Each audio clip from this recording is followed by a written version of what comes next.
Hoy visitamos una de las figuras más relevantes en el diseño e innovación de muchas de las bicicletas o partes de ellas que usamos cada día. César Rojo es un referente en la industria. Su estudio Zero Design cuenta con más de 100 ingenieros y diseñadores. Trabajan en el sector de la bici, pero también en automoción, motociclismo e incluso colaboran con algunas grandes tecnológicas en prototipos y experimentos de todo tipo. Es una maravilla pasar un rato charlando con un tipo que comenzó compitiendo en descenso y continuó desatando toda su obsesión en conducir esa pasión un poco más allá, mirando al mountain bike siempre distinto, con la curiosidad e inconformidad del creador que sabe que siempre hay espacio para una nueva mejora. Es también el fundador de Uno, esa marca de bicis que cuando apareció nos voló la cabeza a todos. ¿Pero esto se puede hacer? Pueden gustarte o no, pero lo que es innegable es que son una obra de diseño impecable. Hoy charlamos con uno de esos referentes que tiene mucho que contar de nuestra industria. Hoy charlamos con un loco de las bicis que además sabe hacerlas muy bien. Hoy charlamos con alguien del que no te cansarías de aprender y aprender cada día. Os dejo con César Rojo. Yo te seguía en el descenso, la Copa del Mundo de descenso. Hostia, eso hace días del descenso, porque lo dejé relativamente joven. Yo creo que tenía 22 años, una cosa así, cuando dejé de correr. ¿Y cómo surge esto? ¿Cómo surge esto de crear este estudio? Nunca lo había buscado. O sea, al final cuando, ¿no? Ahora escuchas también podcasts de emprendeduría, de gente claro, un poco para aprender y tal, y mucha gente te habla siempre de yo quería ir a una empresa, yo quería ganar mucho, yo quería hacer esto, yo quería hacer lo otro. Yo siempre he querido ser freelance y siempre he soñado con poder hacer lo que quieras y un poco decidir con quién trabajas, lo que haces, ¿no? Y entonces yo cuando acabé de de hecho mientras estudiaba ya empecé a hacer cosas de freelance. De hecho había hecho cosas de fotografía también porque me gustaba mucho y me sigue gustando mucho. Sí. Y siempre tiré por allí. Y un poco salió el tema de hacer bicis para Mondraker, aunque a lo mejor me salte ahora un poco quizá la historia, pero a partir de eso, o sea, yo empecé a hacer cosas para ellos también de freelance. Y en algún momento me decidí a correr otra vez con Mondraker, porque estamos haciendo bici de descenso, empecé a correr Copas del Mundo otra vez y demás. Y me caí y tuve una lesión bastante bestia en la mano y tuve una recuperación muy larga. Entonces pasé de hacer millones de cosas, entrenar, correr, trabajar, a solo tener trabajo y más tiempo libre. Era todo el trabajo porque no podía ir en bici, estuve casi un año sin poder montar. Y a partir de ahí, yo creo que dándole a la cabeza, me vino, ¿y si empiezo a montar algo más? De no ser yo solo, sino tener un pequeño equipo. Ahí estabas solo tú, sí, en ese momento. Al inicio, pero entonces con Mondraker pues dije, ostras, si cojo un equipo, yo no soy bueno diseñando, podemos buscar un diseñador que ayude a hacer las bicis más bonitas, que hacer un poco hablé con Mondraker, les pareció interesante y dije, pues me lanzo a montar algo. Y un poco suena ya un poco atópico, pero en el comedor de casa, la mesa, pues cogí a 2 chicos más, empezamos a trabajar, empezó a salir alguna que otra cosa más y a partir de ahí empezó a crecer, cogimos un local y de ahí hasta donde estamos ahora. Pero que nunca sí que lo empezaste busqué. con las bicis. Bici y moto, pero sí, la bici Vale. fue lo primero. O sea, yo había hecho cosas de freelance, o seguía haciendo cosas de freelance de moto, pero arranqué, lo que quizá fue el detonante fue la bici. Cosas que, por ejemplo, ¿qué cosas? Trabajaba bastante para KTM, para MotoGP, Vale. haciendo simulación de piezas. Vale. Entonces, un poco con eso. Luego nos salió un proyecto de una moto de trial, esta que había en la entrada, aquí en la oficina antigua. Sí. Y nos salió el proyecto de la moto de trial con Jordi Tarrés. Y entre eso y Mondraker es cuando empezó a crecer todo un poco. Salió la idea de que yo ya no me daba abasto y tenía 2 opciones, ¿no? Es decir, no cojo nada más o cojo a alguien y hacemos las cosas mejor, ¿no? Porque a mí la parte de diseño, pues yo no soy bueno diseñando. Entonces digo, necesito a alguien que me complemente en ese aspecto. Entonces un poco a partir de ahí dije, pues montas algo, puedes buscar gente complementaria y hacer más cosas. Y a partir de ahí fue creciendo, pero nunca tampoco fue buscado ni el tamaño que tenemos ahora ni nada. O sea, yo me acuerdo del primer local, que era muy chulo, era un showroom de Carhartt. Vale. Que se movieron y era súper chulo en el barrio antiguo de Barcelona, había un trozo de la muralla de Barcelona dentro del local. Wow. O sea, un sitio muy bonito. Poca luz, pero muy bonito. Y me enamoré del local, pero decía, guau, aquí a lo mejor cabían 15 personas o 12 personas. Digo, esto no lo vamos a llenar nunca, es un poco caro, pero bueno, el sitio es muy chulo, vale la pena, cojámoslo, ¿no? Y realmente se llenó bastante rápido. Y un poco lo mismo nos pasó en este local donde estamos haciendo ahora el podcast, que también era un local enorme, el sitio está muy chulo, mucha luz, el otro no tenía luz, este mucha luz, el entorno está súper bien, es fácil llegar y el local también dijimos lo mismo. Bueno, no lo vamos a llenar. Aquí para toda la vida, para toda la vida, súper grande, espacio, nos vemos aquí toda la vida. Y bueno, y al final en 2019 acabamos de reformar, nos cogió justo el COVID, que acabamos de reformar el local nuevo donde hemos filmado un poco la intro y ese también se acabó quedando pequeño, llenamos que estábamos ahora otra vez y decidimos quedarnos uno anexo al otro para un poco tener a todo el mundo en el mismo sitio. Pero la verdad es que ha ido creciendo bastante. Sí, ha sido bastante orgánico, no buscado, pero al final también, por otra parte, puedes hacer proyectos más grandes, puedes irte a clientes mucho más grandes. En ingeniería hay otros tipos de trabajos o empresas, o sobre todo en el mundo del diseño y todo esto, que quizá pues sí que se hace diseño gráfico y a lo mejor es 1 o 2 personas por proyecto. En el tema de ingeniería, enseguida cuando te metes fuera del mundo bici, 10 ingenieros, un año es lo mínimo. Entonces había muchas puertas que no podías abrir que ahora sí puedes, ¿no? Entonces hemos especializado los equipos. Bueno, la verdad es que es muy bonito. Pero en ese crecimiento que consideras orgánico, ¿ese nuevo negocio venía por el buen hacer o venía porque activamente salías a presentarte, oye, mira, hacemos esto? Obviamente es un mix, nunca nos hemos vendido demasiado bien en ese sentido, es una de las cosas que queremos ahora trabajar un poco, pero ha sido un mix de cosas, o sea, una gran parte ha venido. Incluso lo que hemos intentado sobre todo es expandirnos en otros sectores, es decir, la bici pues debe ser un 10% ahora de lo que hacemos. Vale. Contando que hacemos uno dentro de todo esto. Entonces es un porcentaje ya relativamente pequeñito, todo importante teniendo en cuenta que lo que te comentaba antes, somos casi 100 personas. Ese 10% de bicis que incluye uno y que incluye otras marcas de bicicletas para las que se trabaja en proyectos puntuales, ¿no? Entiendo. Sí. Algunas durante más tiempo y en otras pues solo proyectos, ¿no? Sí, de proyectos sueltos hemos hecho poca cosa, ha sido todo más relaciones a largo plazo. Siempre nos gusta esto, casi todos los clientes, de hecho hemos crecido en gran parte porque hemos expandido con clientes. Entonces, empiezas con un proyecto y a partir de ahí creces. No tenemos una gran rotación de clientes, por eso no hemos hecho un gran esfuerzo, no tenemos nadie de ventas, ningún comercial, por llamarlo de alguna manera, en cero. O de nuevo negocio. Sí. Pero y entonces, ¿qué me puedes contar de cómo llega un brief de una marca de bicicletas? Bueno, al final... Por ejemplo, ¿no? Claro, hay como 2 maneras diferentes, ¿no?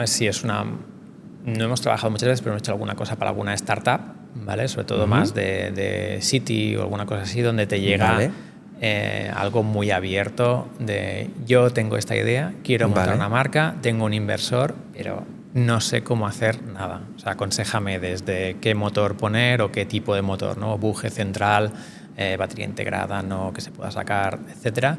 O luego tienes marcas más consolidadas que ya tienen pues un equipo potente in-house de product managers, de project managers y te dicen, mira, yo quiero una bici de enduro con estas características, eléctrica, con este motor, incluso a veces con esta cinemática y esta geometría, ¿no? ¿Qué quiere decir cinemática? La cinemática al final la suspensión, el tipo de suspensión que quieren y un poco incluso los puntos fijados de dónde va el amortiguador, la libreta. Sí, depende. Hay alguna marca que dice no, yo quiero esta cinemática porque ya esto lo hago in-house, tengo una persona que lo hace para todos los proyectos y lo que les faltan son recursos, ¿no? Y al final externalizan. A mí me falta pues un diseñador o quiero dar un enfoque diferente al diseño y busco a alguien externo que me dé otra influencia diferente a mi diseñador, ¿no? Al final la gran diferencia quizá entre una marca interna, al final todas las marcas tienen un departamento, casi todas tienen un departamento interno, ¿no? Pero a nivel de diseño pues tendrán 1 o 2 diseñadores industriales como mucho, incluso las grandes como un Specialized a lo mejor tiene 6 o 7 máximo. Creo que no tienen tantos. Entonces nosotros tenemos 13 o 14 diseñadores de producto, entonces puedes darle mucho más enfoque, más fresco y no es la misma persona que hace lo mismo. Entonces un poco muchas marcas buscan eso, ¿no? Es decir, queremos hacer un cambio en nuestra imagen, queremos evolucionar, por lo que sea, porque llevamos mucho tiempo con lo mismo y queremos algo más fresco y vienen nosotros, ¿no? Y ahí el otro que viene lo que te decía, ¿no? Simplemente porque les faltan recursos, quieren ahora hacer 4 bicicletas más el año que viene porque hay que hacer más desarrollos y simplemente vienen a buscar pues ese recurso extra para poder hacer el proyecto que no pueden de manera interna. Pero en términos de evolución de modelos de bicis, de lo nuevo que todavía se puede, a lo que podemos evolucionar en el sector, llegan también briefs así, llega también una propuesta de, mira, tengo este modelo, ¿qué podéis hacer con él para llevarlo al siguiente nivel?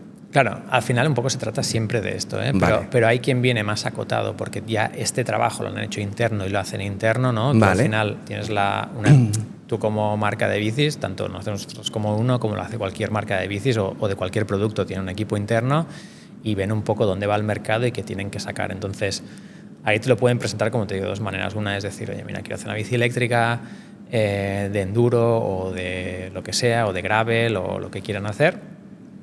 Y quiero ir un paso más allá y quiero tomar ciertos riesgos, ¿no? De decir, oye, ¿qué podemos hacer? Y te dejan libertad. Sí. Para que tú trabajes. Normalmente hay mucha libertad, pero a veces te acotan un poco más, depende del cliente, porque a lo mejor tiene una imagen muy marcada de marca o simplemente porque su equipo o porque son más conservadores como marcas. Entonces tienes los dos. Tienes el que te dice, haz lo que quieras, o incluso que dice, mira, hacemos una primera fase donde vas a presentar conceptos muy locos. Y a partir de ahí lo vamos aterrizando poco a poco. Entonces, vale. Depende un poco del momento, del tipo de bicicleta, de la marca, ¿no? Un poco es el enfoque en cada momento que quieran dar ellos como marca, ¿no? Si quieren hacer como un cambio más radical o simplemente quieren dar continuidad a lo que tienen.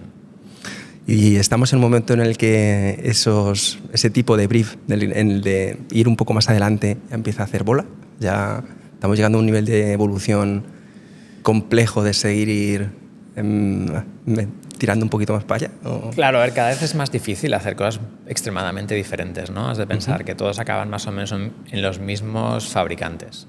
Entonces, a nivel de materiales, no hay ningún material revolucionario que haya salido que vas a hacer un gran cambio, ¿no? Al final, las bicis empezaron de acero, luego a gran masa, pasaron del acero al aluminio y del aluminio has pasado al carbono y has tenido entre medio pues titanios y cosas especiales y hay productos de nicho con impresión 3D, pero a gran masa han habido tres materiales básicamente en la evolución.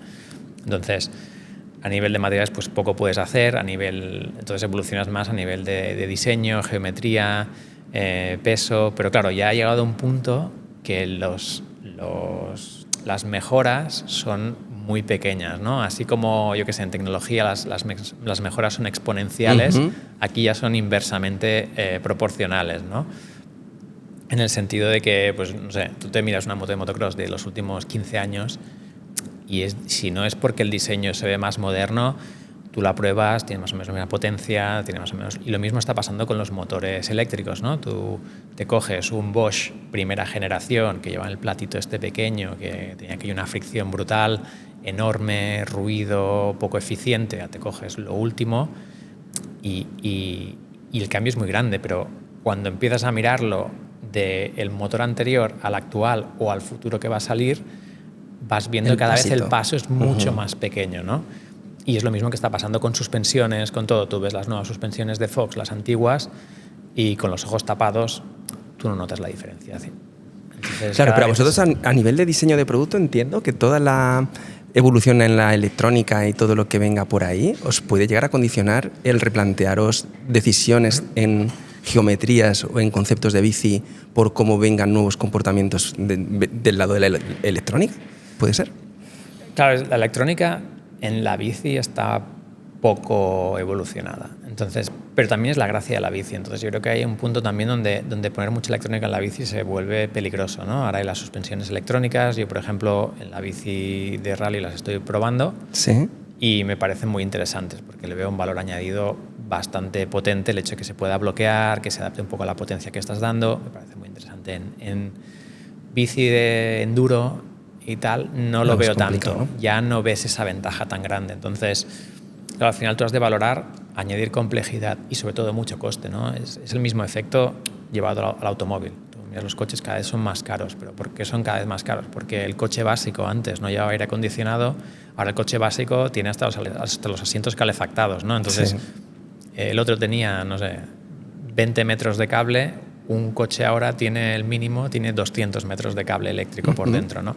Entonces, yo creo que en la bici también, si te pasas poniendo electrónica, lo que vas a hacer es cada vez hacer la bici menos asequible a todo el mundo, y creo que ya empiezan a ver las bicis a irse a unos precios pues muy disparados, pero es un poco por toda esta tecnología que se está poniendo, ¿no? en la bicicleta. Tú al final tienes un cuadro que cuando te vas a una moto, hay pocas marcas, pero BMW tenía y Ducati tenía chasis de carbono en producción, y estabas en motos de 120 a 150.000 euros, ¿no? Que la gente dice, es que las bicis son carísimas, ya, pero es que el equivalente en moto sigue valiendo 10 veces más, ¿no? Tú te estás comparando, tu bici de primer precio es tu moto de motocross de 12.000 euros, no es tu bici de 12.000, porque no lleva carbono, no lleva las suspensiones, no sé qué. Me gusta mucho ir en moto y el motocross y todo esto. Una suspensión de motocross buena vale 4.000 o 5.000 euros, una horquilla. Claro. Y el amortiguador 2.000 o 3.000. Ya solo en el juego de suspensiones está. Claro, pero entonces la gente compara y dice, no, es que mi moto de motocross vale como tal, ¿no? Hombre. Sí, es una conversación que está, además yo creo que más que nunca hoy en día. Sí. Acércate un poquito más el micro. Hacia ti, así. Yo al menos es una de las conversaciones que no hay semana que no haya alguien que con bastante rabia además pues me deje algún tipo de comentario con este asunto, ¿no? Cuesta mucho hacer estas bicis que estamos mirando aquí. Es más que nada que utilizas materiales muy caros. Claro. O sea, al final yo creo que la gran diferencia es que tú estás fabricando, o sea, nosotros hacemos mucha cosa para moto, entonces tú ves qué materiales utilizamos. Se utiliza acero, se utiliza aluminio, pero plástico. Electrónica no hay apenas. Las suspensiones son ultra básicas. O sea, yo no te lo puedo decir, pero el costes de horquillas de motos de motocross, el coste, y RockShox no tiene una horquilla tan barata a precio OEM en su catálogo, para que te hagas una idea. Entonces, son cosas mucho más básicas, pero es lo que te digo, cuando te vas al equivalente de la Fox Factory o de la RockShox no sé qué Ultimate, lo que te cuesta 800.000 en bici, en la moto son 4.000, 5.000. Y si te vas ya a MotoGP, de la época que yo hacía cosas ahí para KTM en MotoGP, las pinzas de freno, solo la pinza de freno Brembo, las sencillas eran 6.000 y creo que las caras, cada pinza estaban en 15.000 euros. La pinza, no te digo el disco. Entonces, ¿qué va pasando con todo esto? Que a medida que vas subiendo de nivel vale todo mucho más. Entonces la bicicleta es todo como materiales muy premium, ¿no? Tú en la bicicleta te estás comprando la MotoGP. Absolutamente. En bici puedes tener acceso a la MotoGP. O sea, tú te compras la moto con la que compiten, o la bici con la que compiten los fines de semana. Tú con la moto no tienes acceso a ello, y aunque tuvieras, son 4 los que pueden acceder. Entonces aquí es mucho más cercano. Tú compites con lo que lleva, ¿no? Que es lo mismo que pasará con el tenis, que pasa con el running, que tú puedes tener acceso al material deportivo que utilizan ellos. Pero porque por el coste. Ya no te digo si te vas a coches, ¿no? Automoción. Claro, que es en mi opinión un error de percepción, ¿no? Yo el otro día intentaba dialogar con un tipo que me decía esto precisamente, y yo le decía, bueno, quizás que tú tienes que apuntar más a una bicicleta de 1.000, 2.000 euros y no a esta que haces referencia de 12 o 14.000, que la estás comparando con una moto o un coche pequeño, ¿no? Es que quizá... Claro, el comparativo es tu bici de 600 euros no eléctrica, es tu comparativo contra el coche de primer precio, la bici de primer precio. Esa bici de 600, 300 o 500 euros, lo que sea, esa bici te lleva de A a B igual. Puedes hacer lo mismo exactamente con cualquier otra bicicleta, excepto si la quieres para algo más específico, hacer de enduro, hacer descenso, pero para ir de A a B puedes ir igual. Obviamente no es exactamente lo mismo que otra bicicleta, pero tú el coche que te compras, el Dacia o lo que sea, te lo compras para ir de A a B y no te lo compras por pasión, no te lo compras porque... Sí, claro. Entonces, si buscas lo mismo, esa bicicleta es la bicicleta de 300 a 500 o lo que sea, que la puedes conseguir en el Corte Inglés o donde sea, ¿no? Entonces, yo creo que comparas dos cosas muy diferentes.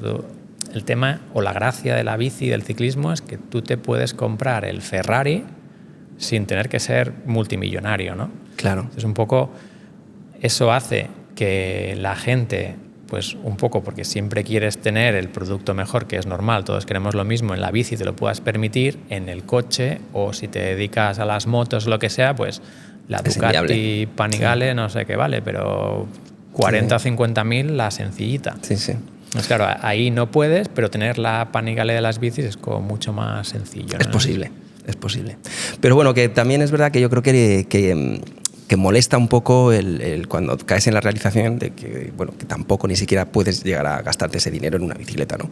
Que la percepción no es de si lo vale o no lo vale, es una percepción de en qué rango estás tú, dónde deberías de mirar y ser un poco pues, más responsable con tu situación vital, que sea la que sea que tenga cada cual. Pero ¿cómo es el desafío de poner en marcha una marca de bicis? Porque precisamente veníamos hablando en el tren, Antonio y yo.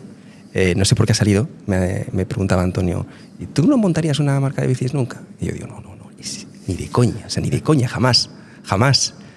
Y claro, cuando nace uno, que ya tiene unos añitos, lo primero que nos rompe la cabeza a todos es el diseño, ¿no? Han creado algo que esto puede hacerse, se puede hacer 2 tubos en paralelo. Se puede hacer ese tubo de tija de zinc ahí que parece que está flotando en la nada. ¿Qué tanto en el desafío de crear la marca estaba esa intención de en el diseño tenemos que disrumpir también? A ver, yo creo que uno en parte nace un poco porque acabó el proyecto Mondraker, ¿no? Mondraker era un proyecto como que lo sentía muy personal, ¿no? Y hubo un momento en que decidimos pues llevar nuestros propios caminos. Y para mí era algo que tenía una implicación mucho más allá de que Mondraker fuera un cliente. O sea, yo tenía implicación de cualquier idea, cualquier cosa, se la presentaba a ellos, bueno, al final, y eso llevó a hacer todas las cosas que se hicieron con Mondraker, ¿no? Y un poco al perder eso, pues te queda como ese proyecto donde quieres poder poner todo, ¿no? Y en su momento pues no había otro proyecto y yo siempre pues, bueno, estaba involucrado con el mundo bici desde hace 1000 años y quería seguir con algo donde un poco todas estas ideas las pudiera plasmar, ¿no? Y a partir de ahí empiezan a hacer un poco la idea de hacer una marca. Al un poco empezar a meditar, ¿no? Todo esto de cómo podíamos arrancar la marca, que se podría hacer diferente, pues obviamente por una parte estaba el que somos una ingeniería y un estudio de diseño, entonces eso tenía que ser algo como muy marcado, y luego había el reto también de conocer el material, el carbono, ¿no? De trabajarlo, de poderlo hacerlo aquí y hacer algo un poco diferente de lo que hacía todo el mundo, ¿no? Porque el diseño pues ya nos quizá marcó un poco la diferencia, pero como nos distanciábamos y hacíamos un hueco en un mercado que está bastante saturado de marcas, ¿no? Que al final realmente no necesita más marcas, ¿no? Entonces, ¿cómo buscábamos ese hueco? Y la idea era, pues nació de hacer las bicicletas todos nosotros, incluso fabricarlas nosotros, ¿no? Luego resultó ser una idea bastante complicada de materializar y que fue una odisea y que al final yo creo que nos aportó un gran valor para establecer la marca, pero por desgracia a nivel de cliente o de producto o como un valor para vender más o ser, nunca lo tuvo, ¿no? O sea, la sensación ahora al fabricar en Asia como estamos fabricando ahora, nadie ha perdido la percepción de la marca o ha dejado de comprar o te ha venido a decir ya no fabricáis aquí, no me interesa vuestra marca. Y un poco esto es lo que vimos y nos dimos cuenta al hacerlas aquí, que realmente nadie estaba valorando que estuvieran aquí. Nadie decía, ¿pero disteis el paso sin ser del todo conscientes si había un arraigo de marca o no lo había por el fabricarlo aquí en Barcelona? Éramos conscientes en el sentido de que nunca tuvimos aquella percepción de que la gente las estuviera comprando porque estuvieran aquí, sino era más difícil. Te lo comentaba un poco antes fuera de micro, ¿no? En España es donde menos vendíamos, o casi no vendíamos con las bicis. Yo creo que apenas nos vendimos 2 o 3 cuando las fabricábamos en España. En el momento en que hemos tenido más modelos, hemos fabricado fuera, hemos vendido más en España. Será casualidad, no será casualidad, pero lo que quiero decir es que nunca nadie ha valorado el hecho de que se hicieran aquí como para decir, pues mira, están al precio de una Santa Cruz o de una no sé qué, pues mira, son españoles, fabrican aquí, prefiero comprarme por el mismo precio la marca. Entonces un poco esto es lo que nos chocó y al final todo el esfuerzo que requería hacer las bicicletas aquí pues no veíamos que valiera la pena y luego nos limitaba mucho a poder crecer. O sea, claro. O montábamos una fábrica ya con cara y ojos y entonces ya era una cosa muy seria a nivel de inversión, a nivel de coger gente. Bueno, un proyecto como un reto excesivamente grande. Decidimos tirar, pues, llamémoslo por el camino fácil, ¿no? Que era un poco ir a donde va todo el mundo, pero va todo el mundo porque la tecnología está allí y el conocimiento está allí, no va porque es más barato, es porque no hay otra opción. Si alguien monta una fábrica en Europa que pueda competir a nivel de calidad, yo no te digo de precio, de calidad, yo creo que seríamos los primeros en irnos allí nosotros. Hemos visto los moldes, que es por donde se empieza, ¿no? Los moldes cuando vas a hacer un cuadro de carbono, es lo más caro, ¿no? Es el bueno, es de donde surgen los prototipos y es donde se tiene que trabajar la fibra de carbono, y ahí todo ese aprendizaje del que comentabas antes, precisamente, tiene un componente muy manual, ¿no? Que también me decías fuera de micro, que en Asia son muy buenos en ese trabajo manual, repetitivo, diario, y que para nosotros, por lo que sea, culturalmente, por la forma de ser, por cómo somos, no competimos igual de bien en ese tipo de trabajo, ¿no? Sí, esto es una conversación que he tenido con diferentes personas involucradas en toda la fabricación de fibra de carbono, sobre todo a nivel de productivo. He hablado con mucha gente de raquetas, esquís, que han intentado hacerlo por aquí, y todos coincidían un poco en lo mismo, ¿no? Que Asia, la cultura asiática, pues no sé si es por el ser detallista o por el muy cuadriculados o muy ordenados, ¿no? Al final tú te vas allí y en general la gente pues hace las colas como toca, no sé, por la razón que sea ellos pueden repetir la misma tarea una y otra vez sin cansarse. Aquí la gente se cansa, cuesta repetirla, entonces nosotros teníamos muchos problemas de calidad en el sentido de que descartábamos muchísimos cuadros. Aquí el 30% probablemente de todo lo que fabricábamos o incluso más no veía la luz del día, que era una brutalidad. Un drama, claro. Incluso a nivel pues, ecológico, ¿no? Claro, porque hacías con ese mucho material. Descarte, ¿no? Claro. Entonces, eso era un gran problema y es un gran problema para traerla aquí. Entonces, todo el mundo está mirando cómo automatizar la fabricación de fibra de carbono para bicicleta. Hay algún proyecto, pero realmente es muy complicado porque son piezas muy elaboradas. Entonces es muy difícil que una máquina pueda hacer el trabajo que haces con los dedos, ¿no? Es muy trabajo fino, ¿no? Seguramente en relojería debe pasar algo similar, ¿no? El reloj todavía, cuando quieres hacer algo muy, muy, muy preciso, aún el montarlo a mano y tal, probablemente siga siendo más rentable que poner un robot que haga algo tan minúsculo, ¿no? Y que lo cuadre. Y las clave todas. Sí. Pero en ese sentido fue una de las razones, ¿no? De movernos allí, era simplemente porque la escalabilidad por aquí no la veíamos, los problemas que te digo para crecer de calidad, que al final luego el producto tiene una calidad brutal y puedes cuidarlo hasta el final de todo porque lo estás viendo delante, ¿no? A nivel de pintura, todo esto, pero sí que es verdad que era muy frustrante. Había un componente de que estabas un poco atascado, ¿no? Y de hecho, bueno, estuvimos como unos 3 años aproximadamente en sacar la primera bicicleta, solo de dedicar, claro, imagínate, 3 años de pues 3-4 personas solo para conseguir llegar a la primera bicicleta, ¿no? Porque teníamos que aprender todo de cero, ¿no? En cambio, tú te vas a Asia y ahí tienen todo el conocimiento, tú vas, les das un poco tu briefing, lo que quiero a nivel de peso, a nivel de rigidez, a nivel de resistencia, y en 6 meses tienes un proto que te funciona habiendo estado sentado en la silla, tú entre medio sin hacer nada, ¿no? En cambio aquí era noches sin dormir, bueno, de todo, ¿no? Y en términos de financiación tuvo que ser también estresante. Sí, al final sí, claro. Obviamente son 3 años que no facturas nada, que has de invertir en un conocimiento que además, pues bueno, en el año 2 veías un poco más la luz, pero en el año 1 que ponías la bici en el test de fatiga y te llegaba a la mitad de los ciclos y tenías que hacer otro cuadro, el otro cuadro no llegabas ni a sacarlo del molde porque se te había pinchado la bolsa de presión y entonces lo tienes que tirar, hacías otro, pasaban 3-4 semanas a lo mejor hasta que conseguís hacer otro paso, y que a veces era un paso hacia atrás, entonces a lo mejor estabas 3 meses seguidos que ibas más hacia atrás que hacia adelante, ¿no? ¿Qué te mantuvo en ese tiempo al pie del cañón? Soy bastante cabezón, entonces yo creo que al final un poco el reto de conseguirlo, y yo creo que una vez lo conseguimos fue un poco... Tendríamos Subidón. que seguramente haber...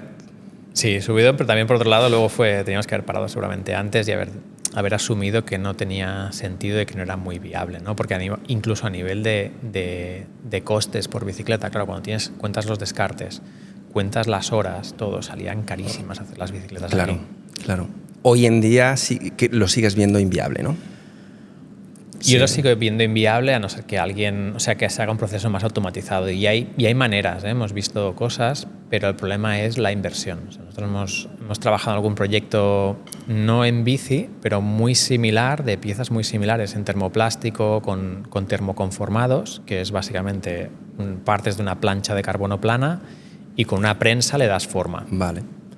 Que sería como lo contrario, ¿no? En vez de rellenar un molde, como partir de... Sí, lo rellenas con presión. Al final tienes el positivo y el negativo y tienes la plancha entre medio. O sea, es como una estampación de chapa, por entendernos. Al final es lo mismo, pero con carbono. Entonces el carbono ahora es termoestable, que es que una vez tú trabajas con el prepreg, que es la resina sin curar, blanda, esta que habrás visto típica. Entonces tú esto lo metes en el molde, se cura y aquello...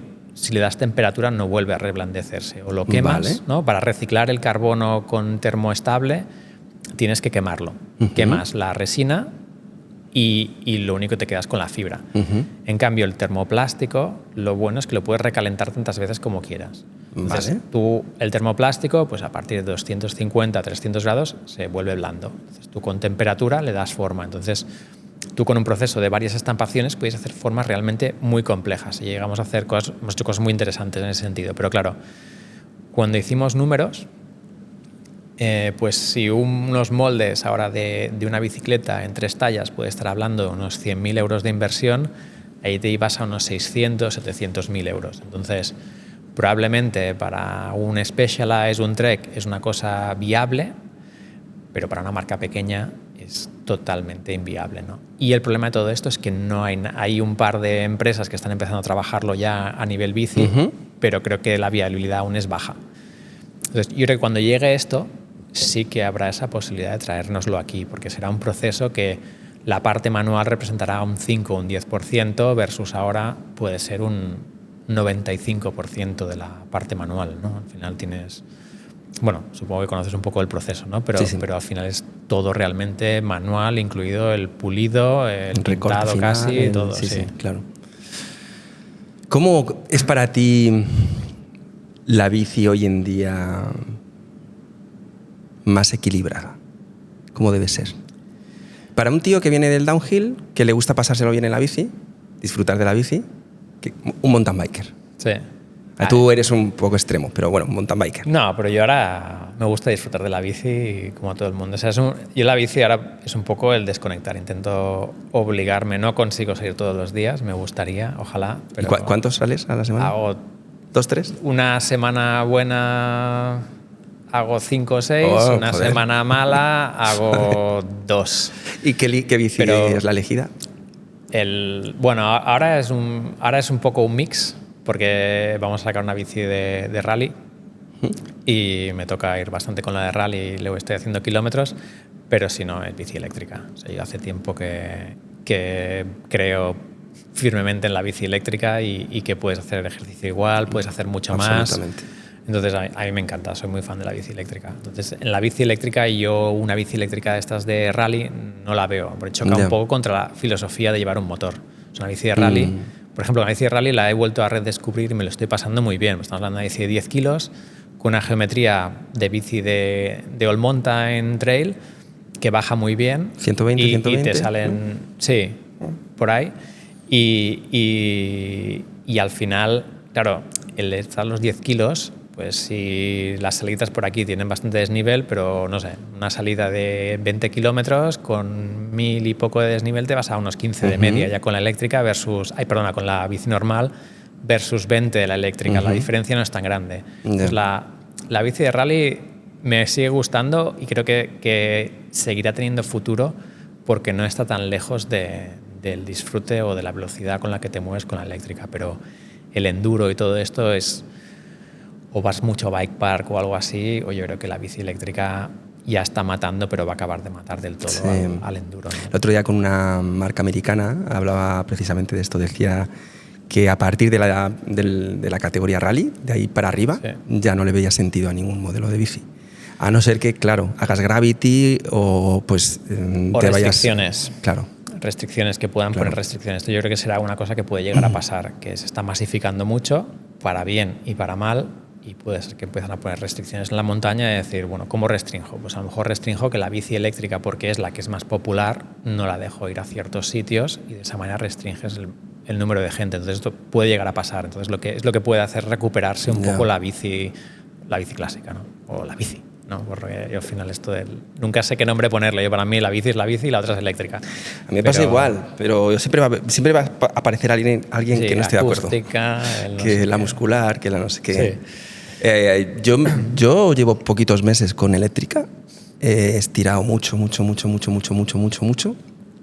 porque pensaba mucho más en las limitaciones que me generaba una bicicleta eléctrica que las capacidades. Sí. Tener una forma de verlo que, bueno, el límite de la batería, el límite de la velocidad, el límite del peso, el límite, no sé, entraba como en una conversación de límites. Sí. Y ahora con las SL me he introducido ahí como una lagartijilla y ahora no veo nada más que capacidades. Sí. Y creo que depende de donde vivas también. O sea, por ejemplo, aquí, en la zona de donde soy yo, que es el Maresma, tiene todo bastante desnivel. Entonces, de 25, incluso con la eléctrica, pasas muy pocas veces. Entonces, no te molesta. Yo entiendo que vives en un sitio muy plano y la eléctrica es un despropósito, porque vas todo el rato cortando a 25 y te frustras más que otra cosa, porque estás en ese punto que dices, vale, a más de 25 me muero, a menos de 25 ni paso de 100 pulsaciones. Me adelantan los de gravel entonces ese sitio, quizá la SL tiene más sentido. Yo aquí, por ejemplo, tenemos una bici, nosotros también SL, y a mí, por el tipo de pendientes que hay todo, prefiero ir con potencias. Nosotros estamos hablando hace un par de semanas con un amigo, hicimos una salida un poco larga, nos salieron 60 kilómetros y nos fuimos a 3.000 de desnivel. Qué guay. Pero en 20-25 kilómetros ya pasas de los 1.000 aquí, entonces te dice un poco que todo sube de 10 a 20%. Claro, pero dices, depende de dónde vivas, pero que eso es uno de los argumentos que yo siempre he usado cuando la gente se acerca a preguntarme, oye, ¿qué bici crees que debería elegir, esta o esta otra y tal? Y bueno, yo siempre que puedo les echo una mano y casi siempre tengo en cuenta el dónde vives. Pero ahora cada vez tengo más en cuenta lo que más feliz te hace, ¿vale? Sí. Porque yo soy mountain biker, yo también corría en descenso, ahora voy a correr la Mega Avalanche y a mi nivel, ¿vale? Ni de lejos al tuyo. Bueno. Un enduro pues en el que estoy progresando y tal, y volviendo a recuperar un poco el feeling, porque en la zona donde yo vivo es una zona de monte bajo, mucho gravel y tal, sí. Con una cross country te lo puedes llegar a pasar bien, pero tampoco mucho. Pero claro, ahora con la e-bike cojo el coche y me voy a la montaña. Yeah. Y es donde a mí me gusta montar en bici. O sea, donde yo soy feliz. Prefiero sacar 35 minutos de coche de ida y 35 de vuelta, o 40 si me voy a La Jarosa, a Guadarrama y tal. Sí, sí. Y hacer la bici que a mí me hace feliz, y eso lo está haciendo la e-bike. Antes no subía la bici al portabicis. Yeah. Salía desde casa siempre. Y había dejado esa parte por la que yo empecé en esto, porque yo vivía en otra zona de pequeño. Vale. Y el mountain bike, pues para mí ha significado ha sido demasiado importante en mi vida, esa relación con la montaña, y la fui perdiendo por comodidad, ¿no? Porque es más práctico salir desde casa. Sí. Y ahora me zurro mis kilómetros a la semana en coche para... A ver, yo creo que la e-bike ha abierto los ojos a mucha gente y sobre todo ha habido mucho detractor, obviamente, pero creo que se ha convertido muchísima gente, lo ha ido viendo poco a poco. Y yo la veo la bicicleta eléctrica, para mí es otro deporte. O sea, aunque sea mountain bike, para mí es otro deporte dentro del mountain bike porque te amplía los horizontes de lo que puedes hacer, claro. Una burrada. Y sobre todo, si no tienes mucho tiempo, creo que es cuanto menos tiempo tienes, la bici eléctrica te aporta aún más, ¿no? Yo lo veo entre semana, mis salidas están limitadas a eso, a una hora. O sea, quisiera que fueran más, pero es una hora. Entonces, tú con la bici enduro era subir arriba a la montaña, una bajadita y si quieres sube otra vez y viene a casa y ya está. Y te has hecho 10, 12 kilómetros. Lo mismo en la bici eléctrica estamos hablando de 20, ¿no? Es disfrutar las bajadas. Y sobre todo también tiene otro punto que siempre me gusta como uno de los más positivos, es el hecho de que un día estoy cansado y no me apetece ir en bici. Siempre. Dices, mira, la pones en turbo y solo mueves un poquito las piernas. Que duras 100 metros y luego... pero, ya le metes caña. Pero eso que la otra bici dices, que voy a sufrir sí o sí. Aquí puedes escoger si sufres o no sufres, ¿no? Que es lo bueno y lo malo, porque también te puedes adormecer un poco, ¿no? Yendo en la bici eléctrica y no... Si no te obligas a empujar con la bici eléctrica, es verdad que puedes no hacer nada de ejercicio. Pero eso yo creo que depende de cómo sea uno, ¿no? También, ¿no? Pero yo creo que puedes escogerlo y eso es lo que me parece súper interesante, que puedas escogerlo, sobre todo el día que no te apetece, que puedas ir en bici. O sea, para mí eso, el día ese que no saldrías ni con la de rally ni con la de carretera y menos con la de enduro, con la eléctrica dices, hago un pelín de esfuerzo, me subo encima de la bici y tiro para allí. Y luego llegas a la montaña y dices, gracias. Sí, yo no paro de encontrarle virtudes, porque ahora esta semana anterior pues he estado con un catarrillo que no te sacaría de casa en bici, pero con la e-bike salgo. Entonces dices, cuando estás recuperándote de una lesión, cuando quieres controlar las pulsaciones, cuando quieres hacer las series clavadas, cuando quieres pues eso, entrenar tanto fuerza en bajada y no ir tanto al gimnasio, pues te viene muy bien para poder hacer series en tus bajadas favoritas, ¿no? Yo no paro de encontrarle alegrías, y todo aquel que las rechaza, que al menos las pruebe, menos las pruebe. En la categoría que sea la que cree que más le puede interesar, que a lo mejor es una gravel eléctrica. Oye, yo no conozco a nadie que no la haya probado y luego no se haya convertido. Incluso algún amigo que los he convertido, que era no. Y además me acuerdo alguno que lo sacaba, porque es que no haces deporte. Y yo me acuerdo Pablo, que es muy buen amigo, salimos mucho en bici. Y el primer día que lo llevé así un poco en serio a hacer bici eléctrica, y luego llego a casa y me decía, hacía tiempo, que me escribió luego más tarde, hacía tiempo que no estaba tan reventado de ir con la bici, porque le metimos caña y además somos unos picaos. Total. Y puedes realmente hacer mucho ejercicio si quieres. O sea, que yo creo que la gracia sobre todo es que puedes un poco balancear y decidir lo que haces. También cuando sales con más gente, creo que también es súper interesante cuando sales en grupos. En grupos con la bici normal siempre hay uno que se muere y otro que no hace nada. Claro. Y aquí tú puedes ajustar un poco los modos y puedes decir, bueno, pues este va en turbo, yo voy en eco, el otro va en tour, el otro va en no sé qué. Y vamos juntos. Y al final todos se pueden adaptar un poco y todos disfrutan, ¿no? Porque si no había alguno que dice, yo salgo aquí, pero me da palo salir con ese grupo porque no hago ejercicio, ¿no? Porque en parte también sales para hacer ejercicio, por mucho que vayas a hacer las bajadas o lo que te guste, ¿no? Y también equipara un poco entre ellos, puedes salir con tu pareja más fácil, porque pues me ha pasado que no va en bici. Claro. Y le pones una bici normal y si no has hecho bici necesitas años para coger la forma física, porque es normal, aunque hayas hecho otro deporte. Pero en cambio con la bici eléctrica, de golpe, ya puedes equiparar a todo el mundo. Entonces yo creo que para mí ha sido una innovación brutal por lo que puedes conseguir con la bicicleta y un poco que te hace ir más en bici al final y hacer más deporte. O sea, yo voy más en bici desde que tengo la bici eléctrica. ¿Eliges entonces full power? ¿Tú en tu caso personal, ahora mismo, entre los dos conceptos, prefieres full power? Depende, pero un poco... O sea, es decir, como disfrutar bajando, la SL es más divertida. Pero por los desniveles que tengo un poco por donde vivo, simplemente por las características donde vivo, la full power la prefiero porque es que todo es bastante bestia. O sea, ¿Y tú que vienes del descenso... ¿Te ha costado mucho adaptarte al concepto e-bike en las bajadas? No, porque si lo piensas, las bicis de descenso ya están en 18 o 20 kilos. Entonces, incluso más en la época. 22 es. Claro. Entonces, no estás tan lejos. Nuestra e-bike está en 21 y pico, 22. Tampoco estás tan lejos con la full power. Entonces, te acostumbras bastante rápido. Y de hecho, en parte te da la estabilidad esta del peso, te da un poco más de estabilidad, te da un poco más de confianza. Simplemente, bueno, es de frenar un poco más fuerte y todo esto, pero no lo he comparado nunca a nivel de tiempos, pero dudo que estén muy lejos. O sea, lo miras a veces con el COM, ¿no? Lo que pasa es que el de eléctrico y el otro no, a veces no coinciden los circuitos y tampoco es que sea una ciencia exacta esto del Strava, ¿no? No, yo te pregunto a ti porque eres un corredor pro y a nivel de feeling... No, Claro. al final no es la misma geometría una bici de descenso, obviamente, ni te vas a ir a hacer descenso. Y si lo comparas con una bici de descenso. Bueno, con una enduro no electrificada. Pero con una enduro, o sea, yo creo que acabas bajando igual de rápido. Es simplemente que a lo mejor la otra te da un poco más de disfrute. Es lo que me está pasando con la bici de rally. La bici de rally la estoy disfrutando bajando más que la eléctrica, porque no pesa nada, tiene una geometría bastante cañera. Entonces, es un juguetito.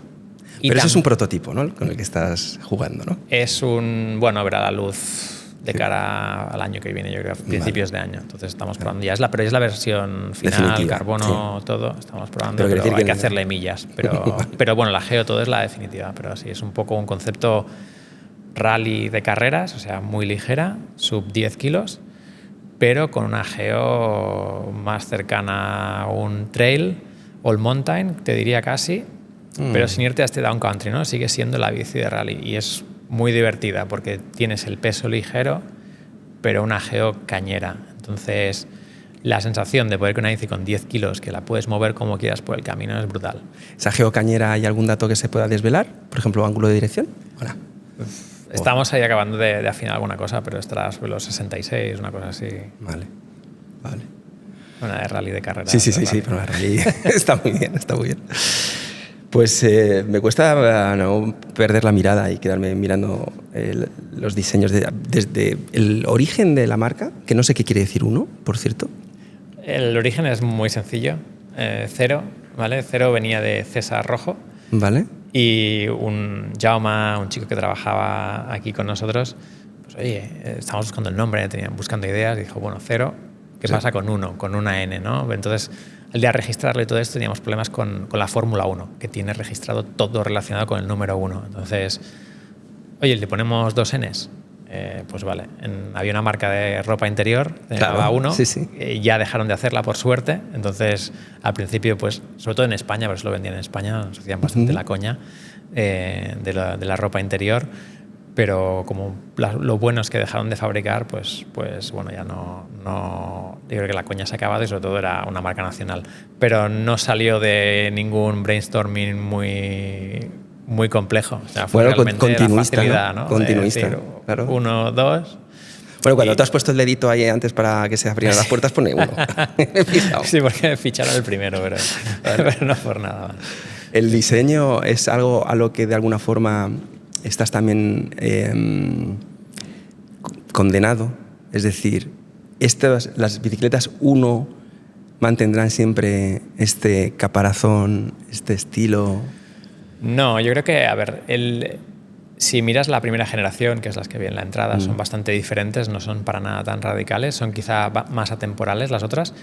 La característica que un poco define las dos es el tubo superior muy fino, lo que pasa que hay marcas que lo van adoptando. Entonces, nosotros teníamos como 2 opciones, ¿no? Cuando hacíamos la nueva gama de bicis, es decir, ser continuistas con lo que teníamos, que el problema era que era una bici muy sencilla y muy atemporal, yo creo que la hacía como muy elegante y muy bonita, pero que la habían copiado en exceso. Entonces la forma esta, digamos, de aleta de tiburón del asiento, la empezaste a ver entonces en 1000 marcas.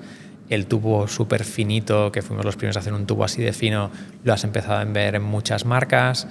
Entonces, claro, era una cosa que era quizá demasiado fácil de copiar. Entonces dijimos, bueno, vamos a probar de hacer algo radical, a ver qué pasa, simplemente a nivel explorativo. Entonces empezamos a hacer pruebas y salió un poco esta forma, que la idea poco a poco la iremos evolucionando, pero la idea a partir de ahora es no hacer un cambio tan radical, sino continuar un poco con esta identidad que nos hemos creado ahora, ¿no? Al final buscamos nuestra propia identidad, allí hicimos una muy propia, pero al ser quizá tan limpia y tan pura, ha sido muy fácil que otros se acercaran mucho, ¿no? Entonces se diluye un poquito esa identidad porque al final el conocido es el señor X y al final, aunque lo empezáramos nosotros, lo atribuyes a lo mejor más a esa marca, ¿no? Y parece que eres tú el que vas un poco detrás. Entonces decidimos ser bastante radicales o muy radicales y también un poco que o te encanta o no te gusta nada, ¿no?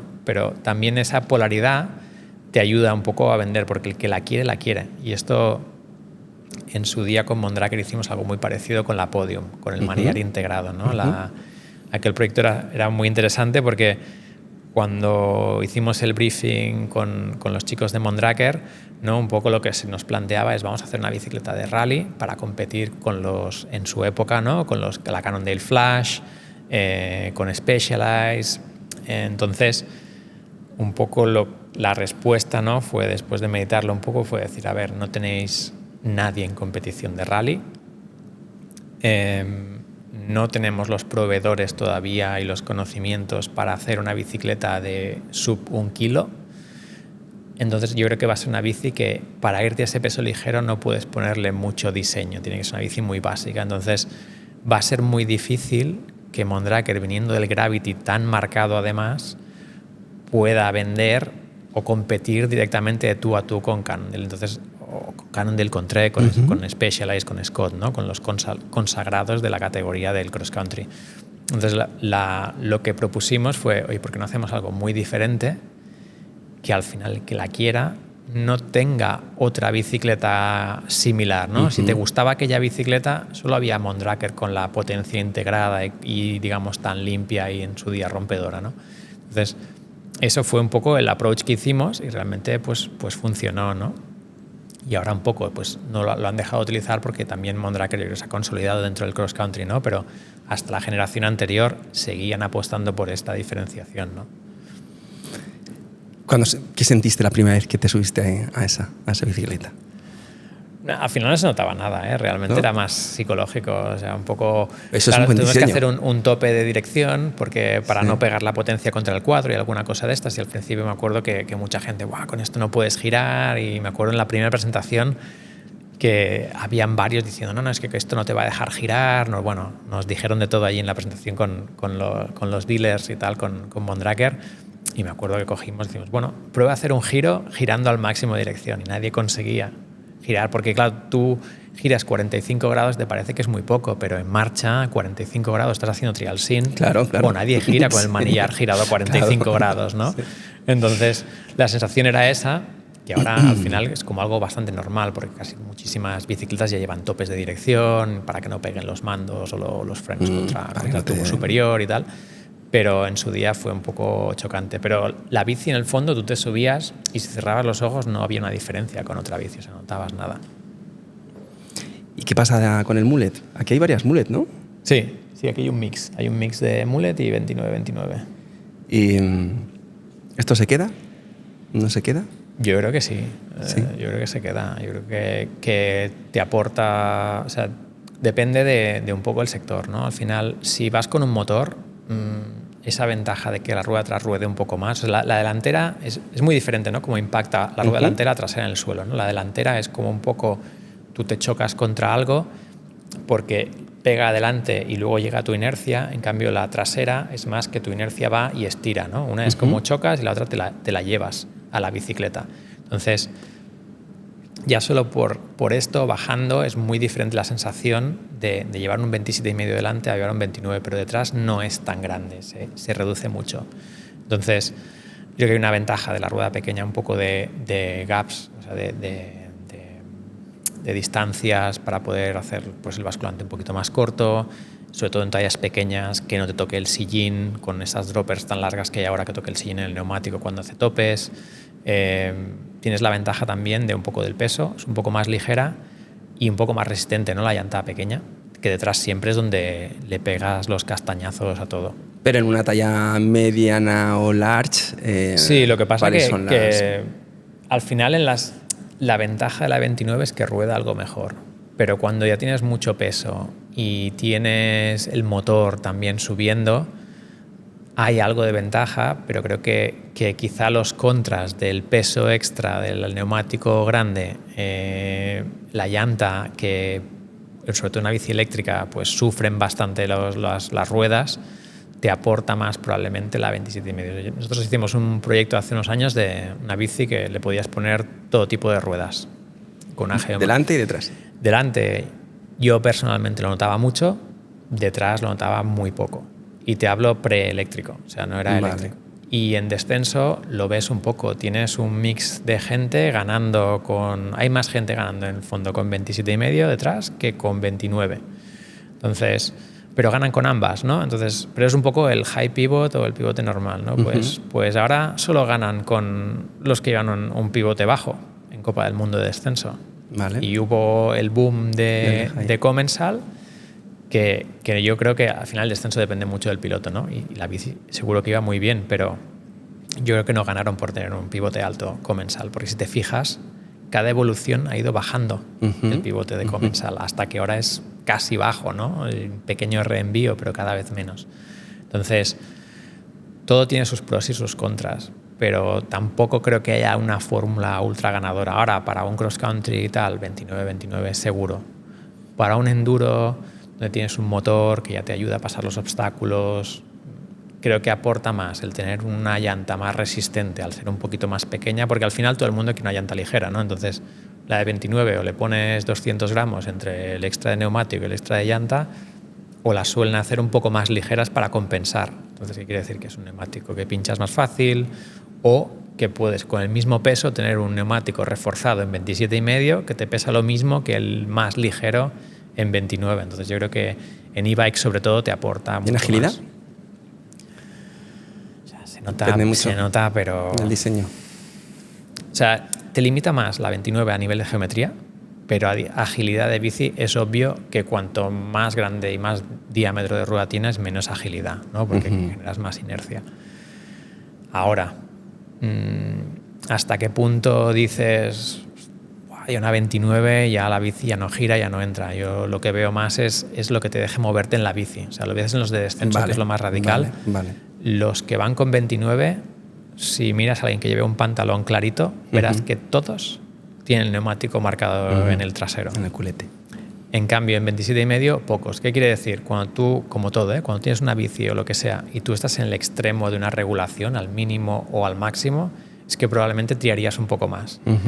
El momento en que tu trasero está marcado por el neumático es que tú querías ir más atrás y el neumático te limita a ir más atrás. El 27,5 pocas veces lo ves marcado, que aún lo ves, pero entonces has de valorar qué te aporta más, ¿no? Yo creo que Bruni sigue tirando de 29, 27,5 y el tío ahora es el número 1 de los últimos años, ¿no? Entonces, depende. Obviamente eres un Greg Minnaar y te da igual, porque las dos ruedas siguen siendo pequeñas para lo que mides, sí, ¿no? Entonces yo creo que depende un poquito, también es lo que te digo, depende. Yo creo que en tallas grandes... Que además vosotros habéis tenido relación, ¿no? Sí, habíamos sido... Compis.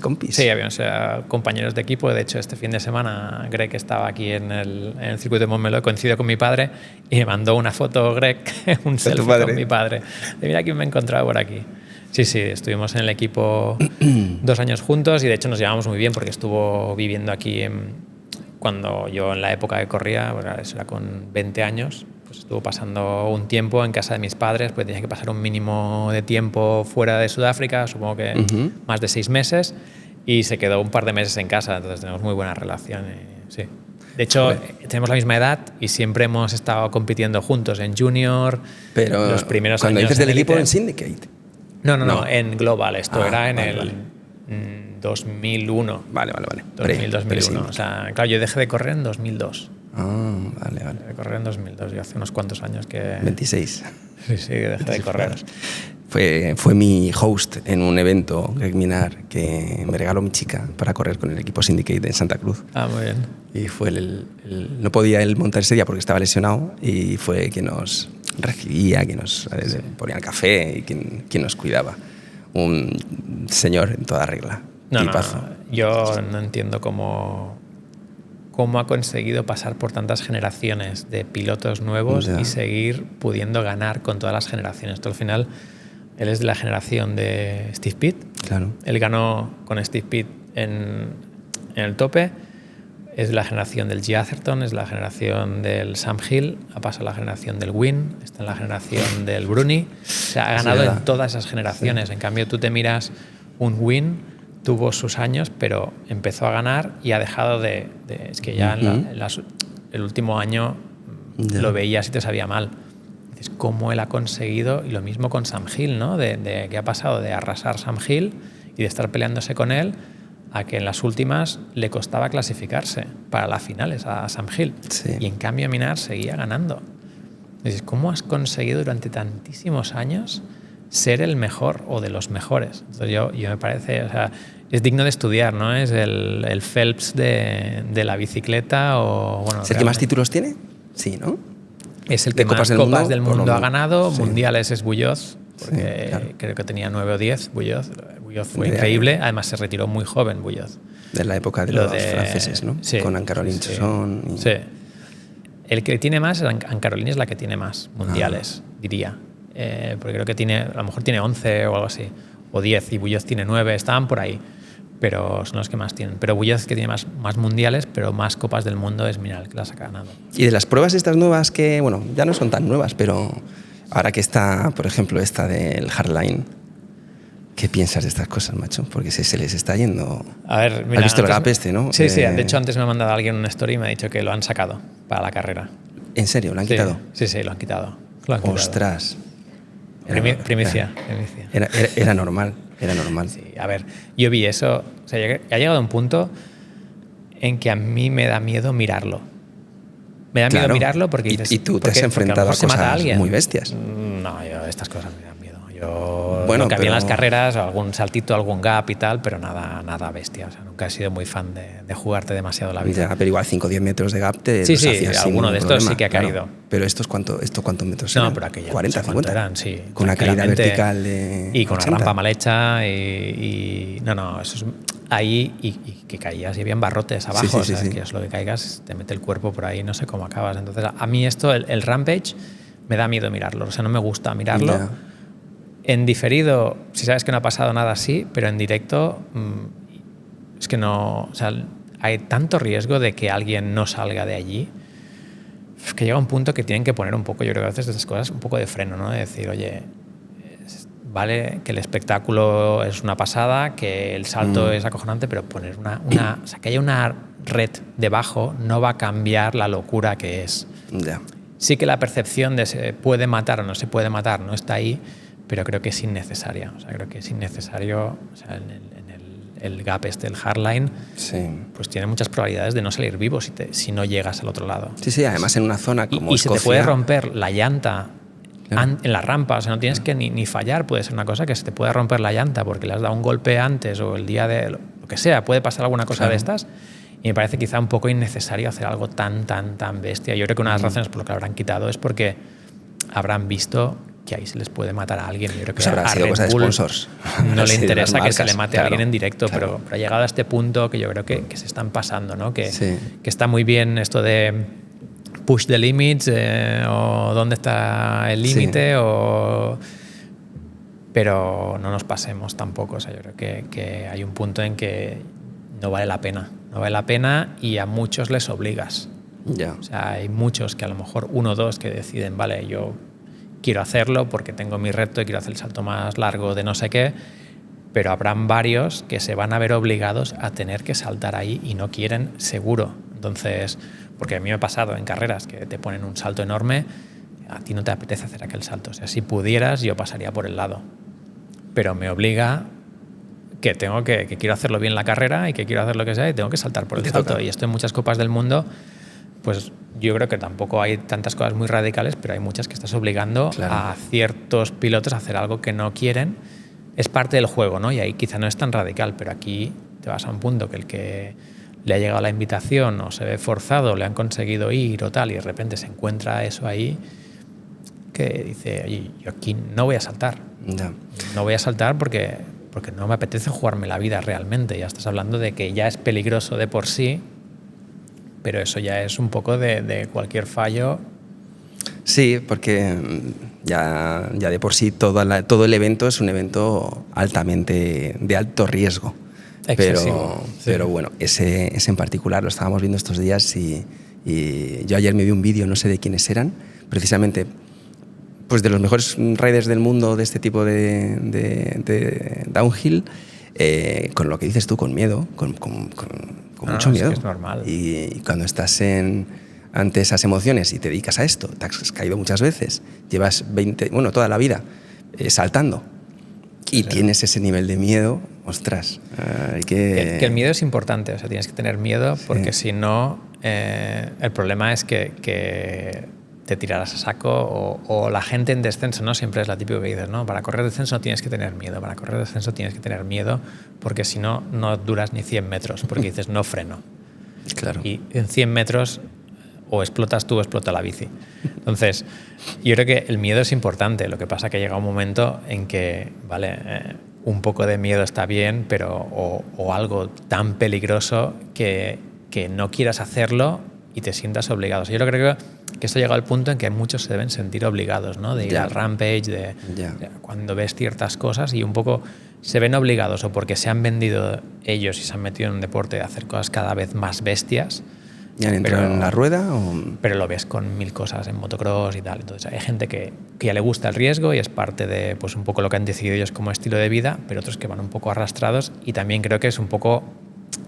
Tendría que estar de la mano de los organizadores, los sponsors, de decir, oye, el evento vale, pero queremos unos mínimos de seguridad, ¿no? Al final te vas a MotoGP, todo esto, y los tíos se pueden matar en cualquier momento, pero han subido un montón los circuitos, han obligado a más distancia desde el asfalto, han obligado pues a las bolsas estas de hinchables en vez de pegarse contra los guardarraíles o los neumáticos. El airbag que llevan. Sí, el airbag. O sea, han mejorado muchísimo todas estas cosas.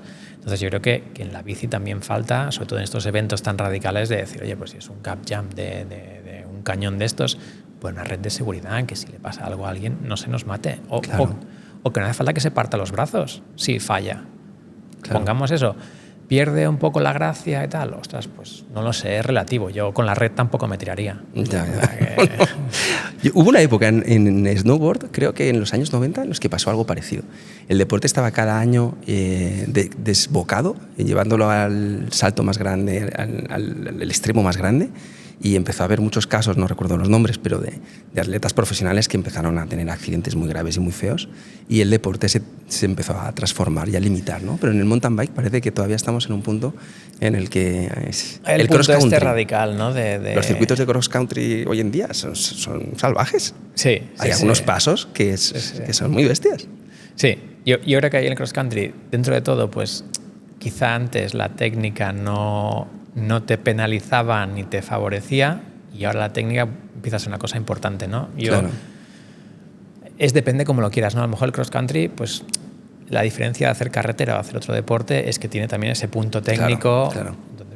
Y pues es un mix, ¿no? Es decir, a lo mejor pues hago motocross o hago MotoGP o tal. Pues dentro de que es algo muy similar, requieren un poco, algunos requieren a lo mejor más habilidad con ciertas cosas y el otro con otra. Entonces el rally, yo creo que no está mal que haya una parte técnica sin que se pasen y yo siempre, lo que no he sido partidario, siempre me han gustado los circuitos naturales. O sea, yo cuando ponen saltos de madera y todo esto, creo que el descenso, el rally, todo en esencia debería ser natural. Entonces, si la trialera te pide una pequeña bajadita, un pequeño cortadito sin volverte loco, pues ya está. Ahora, poner una plancha de madera para que te salten con las bicis de rally y tal, me parece innecesario, porque luego se te lesionan 3 de rally que no pueden competir y le quitan interés a la competición también, por haber puesto esa rampita que ha pasado en más de un sitio, que has visto alguno que cae de cabeza y se rompe la clavícula, el no sé qué, y se ha quedado sin temporada. Y pierdes el espectáculo por a lo mejor forzar un poco demasiado el deporte cuando dices, no, pero si la gracia con que le pongas una trilera complicada con unas curvitas ya ves la diferencia entre uno y otro, ya puedes hacer que unos vayan más rápidos y más lentos. Claro. Y favoreces al que técnicamente pues es mejor bajando sin penalizar tampoco la subida, ¿no? Sin exagerar en un feature creado exclusivamente para... Sí, pero bueno, al final también el deporte evoluciona, ¿eh? Al final, o sea, en este sentido suena un poco a lo mejor a señor mayor, ¿no? De que no evolucione, pero creo que hay ciertas cosas, ¿no? Que el hecho de que sea todo muy natural es la esencia del descenso. Y creo que hace años, por lo menos en la UCI, tenía como unas instrucciones de cómo hacer un circuito y unas cosas que se exigía y era que fuera natural o un porcentaje altísimo natural. Yo creo que esto se lo han pasado por el forro, pero yo recuerdo los circuitos de la época que corría la Copa del Mundo, eran guapísimos y naturales. De hecho, Eslovenia, algunos que se han recuperado, han vuelto a ser ahora circuitos de los más bonitos de ver y eran circuitos muy, muy, muy naturales. De hecho, los circuitos franceses, cuando los miras en general, todos son. Les Getz era uno mítico de la época, son todos circuitos súper chulos y muy naturales. Entonces no necesitas hacer a lo mejor todo, 1000 saltos, wall rides, está en el bike park, ¿no? Es la esencia, el descenso está por ahí. Pero bueno. ¿Cómo, cambiando de rosca, cómo va el tema espionaje en este sector? ¿Cómo existe o no existe? A nivel. No, creo que. Yo creo que el tema espionaje creo que debe existir en muy pocos sectores. O sea, probablemente armamentístico y cosas de estas sí, y a lo mejor a nivel de medicamentos, todo esto. Yo creo que en la bici no hay tanto dinero en juego como para tener que espiar que invertir a otros. En eso. Al final, ten en cuenta que hay. Con unos 15 fabricantes como máximo, pero unos, no sé, tendrás 10 fabricantes que hacen todas las bicis de todas las marcas top. Sí.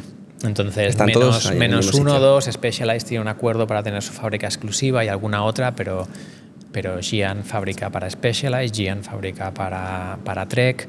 Entonces, ¿qué quiere decir? Que Giant 2 años antes sabe perfectamente de que lo que va a sacar, esa bicicleta salga a la luz, ellos ya la han visto. Entonces, yo creo que ahí hay un respeto también, porque al final, si no pierdes credibilidad entre las marcas, si una saca lo que ha hecho la otra, luego coinciden cosas. A nosotros nos pasó con Mondraker, con la Podium, de hecho, Luke presentó también una bicicleta con la potencia integrada, ¿no? Y al final, pues un poco de paranoia, ¿no? Al principio de cómo han llegado a algo que no se hacía la primera vez, ¿no? Y de hecho en Eurobike fuimos a hablar con ellos, ¿no? Y al final preguntó, oye, pero ¿y esto? Y es verdad que ellos tenían una bici de carretera medio integrada y decidieron sacarla en montaña también. Coincidió. Entonces, coincidió que las presentamos a la vez, pero fue casualidad. Entonces, con estas a veces te encuentras alguna otra que te hace medio sospechar, pero yo creo que son en general casualidades.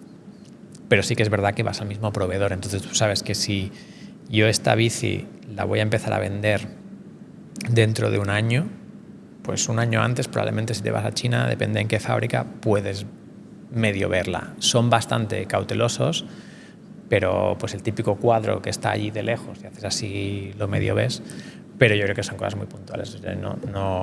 No creo que haya espionaje. Tú estando en los dos ambos, en dos lados, en ambos lados, en el del Pro Rider o ex Pro Rider y diseñador, viendo solo una bici ya sabes si la bici va a ir bien. No, es muy difícil ver una bici y saber si va bien. Al final, si lees los números, te miras un poco, te haces una pequeña idea, ¿no? De cómo va a ir. Pero al final, yo es muy difícil ver unas violetas allí y decirte, esto tiene esta progresividad y tal. Te puedes hacer una idea, a lo mejor. La geometría también es muy difícil verla. Pero bueno, que mirando tú 4 números de una geometría y la cinemática sí que puedes tener una idea.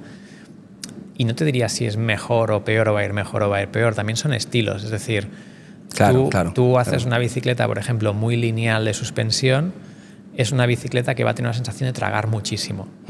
Pero cuando vas a ir rápido, vas a pegar muchos topes y te va a desestabilizar mucho. En cambio, una bici bastante progresiva, no vas a notar el tope, pero vas a tener la sensación de que traga poco la suspensión. Pero cuando empujas fuerte, te va a dejar como más... o sea, va a ser más permisiva, ¿no? Cuando vas más al límite.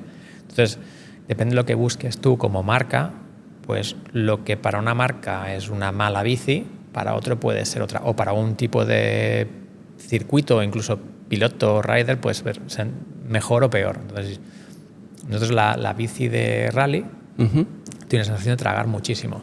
Vale. Para una bici de rally, pero porque es bastante lineal la suspensión. Entonces, ¿qué haces? Como es bastante lineal, tú los 110 de recorrido lo estás utilizando todo el rato. En cambio, tú con los 160 de enduro, todo el rato a lo mejor estás echando 80 o 90 solo. Claro, y lo otro que te queda para esos drops, para esas compresiones bestias, para todo eso. Pero al utilizar el recorrido no hay mucha diferencia. ¿Qué notas más? La rigidez de los componentes. Yo, horquilla en la de rally o en la de enduro llevo la misma presión. Vale. Más o menos. O sea, para lo mismo, que suelo poner un poco por encima de mi peso. Entonces, la de rally realmente le saco poco menos recorrido que le saco a la horquilla de enduro. La horquilla de enduro yo normalmente siempre me sobran 20 o 30, que son los de seguridad, te pasas un salto, te comes un agujero, lo que sea, y ahí es cuando sacas todo. Pero si no, eso es un poco el de seguridad para no llegar a ese tope. En cambio, con la de rally vas utilizando todo y no haces drops, con lo cual si haces alguno sabes que pegas un tope, pero a nivel de sensación de absorción, la de rally, o como la hemos hecho, ¿no? Y como la llevo montada, es de que no está tan lejos de la enduro. ¿Qué es lo que está muy lejos?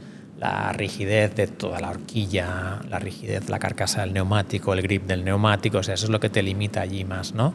Y la geometría no tan radical, pero no tanto es quizá la suspensión lo que te limita, ¿no? Pero depende de lo que busques, ¿no? ¿Y qué buscáis en el resto de modelos en términos de comportamiento? Pues en todo el enduro es una bici bastante cañera, tiene mucha progresividad hasta el SAC, luego no tiene tanta, entonces buscas un poco sensibilidad al principio, pero sí que una bici que cuando apoyas una curva en un peralte no se hunda mucho y te lance la horquilla, por ejemplo, muchísimo, entonces pierdas la rueda delantera. Una bici bastante neutra montando, pero tirando a una bici para meterle caña. Eso es cinemática. Eso es cinemática. Luego se une la cinemática, la geometría, y con eso pues la acabas o sea, al final es un pack de cosas, ¿no? Si tú coges una bici con el ángulo cerrado, de dirección súper corta, muy baja de manillar, y le pones una cinemática súper cañera, te va a hacer un churro, ¿no? De bicicleta, porque vas a ir rebotando detrás, vas a tener que... La rueda delantera va a ir patinando todo el rato. Como todo es un balance. Entonces al final necesitas una buena geometría adaptada a una cinemática. Pero eso no quiere decir que digas, por ejemplo, yo quiero hacer una bicicleta para ir por unos trails planchadísimos, con mucho flow y con algún bachecito y tal, pero que tienes la sensación de que la bicicleta, pues voy en un sofá. Pues dices, hombre, aquí no tienes saltos, no tienes grandes baches, pues una bici bastante lineal, con una geo endurera, pues te funcionará muy bien. Te irás a un circuito roto y dirás, voy haciendo topes por todos lados, la bici me rebota, no sé qué. Entonces yo creo que es balancearlo y es el estilo. Es también, tú lo ves en marcas que a lo mejor donde están hay mucho trail de flow, que tiene un concepto de suspensión más lineal, esta sensación de que traga mucho, y luego te la llevas a un sitio empinado o un sitio roto, te vas a, no sé, aquí por la zona de Sitges y todo esto, es roca suelta y tal, te vas allí y vas con la bici que vas haciendo topes por todos lados y parece que la vas a romper, ¿no? Es decir, hostia. Entonces ahí te pasas, ¿no? Pero que yo no creo que sea mejor o peor, es un poco depende de la situación y en descenso ahora, pues la nueva bici de Specialized, yo creo que el tipo de sistema de suspensión que han hecho lo han hecho que pueden cambiar mucho las bieletas. Han hecho unas bieletas como muy sencillas para poder adaptar muchísimo la suspensión. Yo estoy seguro que Specialized cambia la progresividad, depende del circuito. Y un poco, ¿para qué? Para adaptarte a esto y ir un paso más allá. No solo tocar suspensión, sino decir, no, aquí necesito una bici más lineal o más progresiva. Entonces, mi sensación, porque han hecho un sistema como muy simple, que la sensación es que lo puedas variar muy fácilmente, ¿no? Y tener versiones de él muy fácilmente. ¿Eso es de lo que más te ha impresionado últimamente, de lo que has visto en términos de la competencia? Bueno, ¿Qué es lo que últimamente más te ha Al final te lo miras gustado? Todo, O sea, miras todo, pero obviamente Specialized para mí es la marca referente, siempre lo ha sido un poco porque son los que más han estado un poco a la vanguardia de todo. A veces más acertadamente, otras veces menos, ¿no? Pero Specialized es un referente, yo creo que a todos niveles. Hacen las cosas muy bien. Hacen un asiento, te hacen un asiento que es una pasada. Te lo hacen muy bien, muy pensado, dedican mucho tiempo. Entonces, Specialized es un gran referente y a nivel de descenso, pues ahora han vuelto a apretar fuerte. Y yo creo que es interesante. Al final un poco la mentalidad de poder hacer una bici pues que se pueda adaptar más, el utilizar la impresión 3D pues entiendo que es para poder hacer cambios de geometría sin tener que poner 1000 insertos en la bici, sino que pues imprimes otra pipa de dirección diferente, la pegas y vas con una bici nueva sin tener que hacer moldes y toda la historia, ¿no? Entonces, impresión 3D, pero ¿eso es posible para el cuadro también o no? En metal, o sea, lo que corre en ahora Copa del Mundo es básicamente unos tubos de carbono, la mayoría creo que son redondos, con unos insertos un poco como las Atherton. Con las Atherton, vale. Al final es el concepto, pero ellos a nivel, entiendo, solo proto para probar cosas de lo que sea la, imagino, futura nueva bici de descenso. Hay por ahí una leyenda que en Asia con el tema este de los sobrantes de la fibra de carbono, ¿no? Y el desperdicio y qué pasa con ese sobrante, ¿no? Con ese material. Yo ahí he oído de ¿Es todas, leyenda pero... o no es leyenda? ¿Tú sabes algo de esto? ¿Cuál es la leyenda? La leyenda de que en el gobierno, no sé si es en China o en no sé qué lugar, tiene permiso como para... O no sé si es permiso el término, como para enterrar los sobrantes de la industria en el océano. Y yo no sé si es leyenda o no. Yo lo que sé es que ahora muchos están haciendo con lo que sobra, trocean la fibra, el prepreg, y hacen, no sé si has visto esto que le llaman el carbono forjado, que es como fibra muy cortita y tal. Ah, vale, entonces, sí. Lo que sobra antes de curarlo. El problema de lo que te decía al principio es que el problema del termoestable, que es lo que se utiliza en las bicicletas, en la mayoría, es que una vez está curado, aquello o lo quemas y separas la fibra de la resina o no tiene salida. Entonces, lo que sí que están haciendo muchas marcas es con los retales, lo que sobra de cortar el carbono, eso lo trocean y hacen piezas como de forja. Vale. Entonces tienen como un acabado como de mármol. Entonces están haciendo pues complementos de la bici y utilizan todo eso para hacer las cosas. Claro, ¿lo entierran? ¿No lo entierran? No lo sé. También ves las bicis, esto no está en inglés, graveyards de bicis de aluminio, que hay montañas enormes, ¿no? ¿Qué hacen? Yo creo que no lo sabe nadie. ¿Dónde lo tiran, dónde lo entierran? Está claro que hay residuo, pero hay el mismo residuo de otros materiales. ¿Qué hacen con el carbono? Con el aluminio, de mecanizar las piezas de aluminio que sobra. Se recicla, pero las bicis no están hechas con aluminio reciclado, entonces ¿quién lo recicla? No, las marcas dicen, no, nosotros seguimos en aluminio porque se puede reciclar y tal. Vale, pero tú haces algo con eso, porque claro, le pasas el problema a otro, ¿no? Al final claro. No deja de ser lo mismo.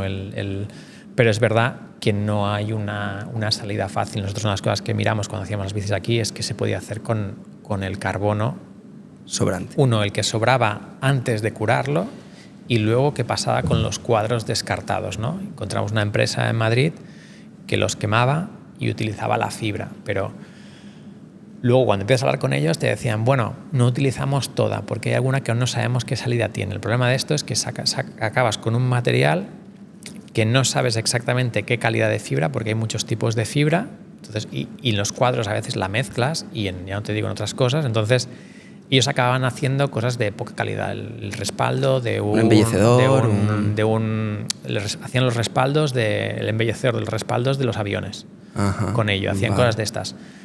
Pero el problema que tenían es que no tenían una salida muy clara. Entonces, el carbono aún no tiene... ¿Crees que es uno de los desafíos de...? A ver, hablo de la sociedad sector, pero en todo. Claro. El qué hacer, porque al final luego también lees, no sé hasta qué punto es realidad, ¿no? Pero del plástico, que solo sé de todo el plástico que metes en el contenedor de reciclar, pues es un 5, un 10, un 20 que se recicla y el resto sigue acabando tirado en un vertedero. Entonces, todo esto es muy complicado, ¿no? Encontrar. Y el problema de todo esto es, nosotros, por ejemplo, los plásticos, una parte es reciclada de nuestros plásticos y gomas. Decidimos hacerlo así y hablamos con una empresa que se llama Ocean Works y tal, que no lo coge del océano, aunque diga Ocean Works, es de las orillas y sobre todo desde las orillas de los ríos de camino al océano, ¿no? Ya te lo venden un poquito más bonito de lo que es, pero por lo menos nosotros hemos tenido la intención de utilizar plástico reciclado, que es más o menos fácil. El problema es que carbono reciclado no es viable. Entonces, donde quiero ir un poco con todo esto es que al final, si tú argumentas que tu material se puede reciclar, pero tú no haces nada con material reciclado, ¿qué más da?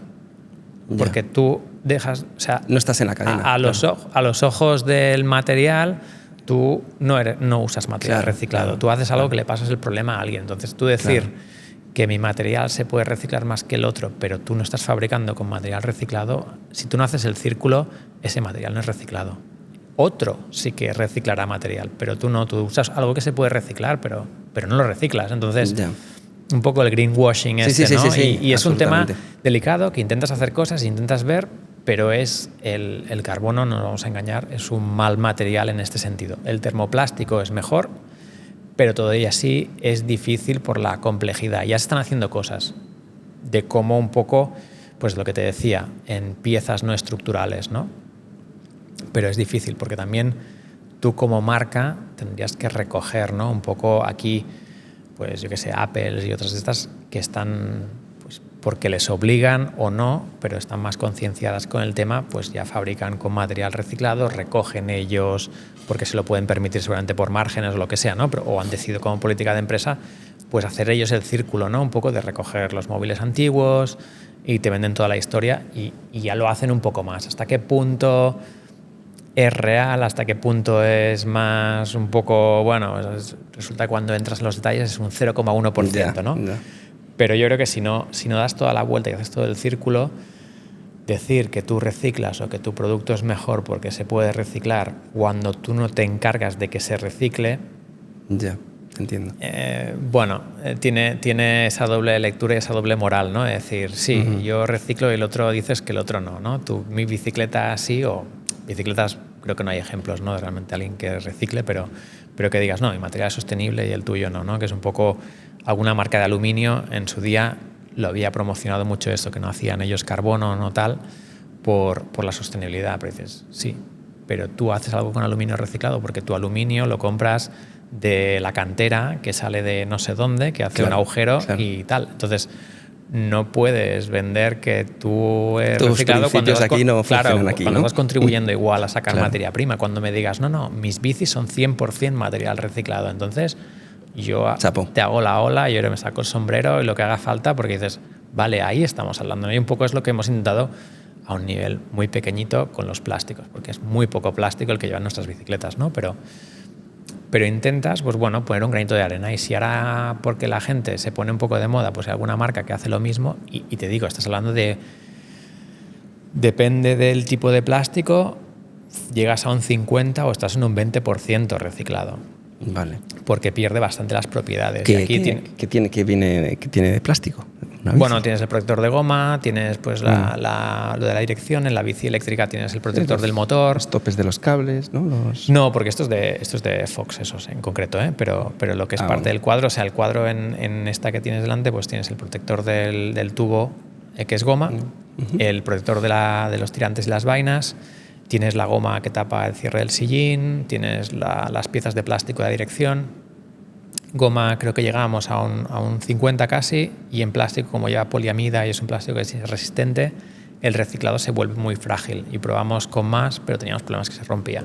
¿Y crees que el usuario está concienciado con esto? No. Nadie lo va a valorar, pero es una cosa de, bueno, pues intentas hacer algo. O sea, intentas aportar tu granito de arena, y si esto al final hay dos marcas que lo ven y deciden copiarlo, pues estaremos más que felices de que hayan copiado en poner un poquito reciclado. Yo creo que cada vez hay más conciencia por las marcas, pero el carbono no es el gran material. El aluminio lo es, pero lo que pasa es que ninguna marca lo hace. Yeah. O sea, en aluminio podrías hacer bicis recicladas, realmente. En carbono... ¿Aguantarían bien? Sí, el aluminio yo creo que no pierde mucho. O sea, al final tienes que volver a refinar un poco tienes que añadir aditivos al material, o sea, volver a fundirlo, y luego también está que a veces reciclar es más caro, sí, claro. Pero aparte el consumo energético de reciclar el aluminio también es altísimo, claro, ¿no? Entonces al final también... La contaminación... Pero bueno, tienes que valorar un poco todo. Claro. Entonces, si al final también el reciclado lo puedes hacer de una manera limpia, con energía limpia, entonces pues bueno, la historia cambia, ¿no? Pero yo creo que obviamente la sociedad va por ahí y poco a poco va a ir llegando. Pero el carbono, es lo que digo, es verdad que no es el material ideal, ninguno, ¿eh? Ni el termoplástico, ni el otro, ni el de allá.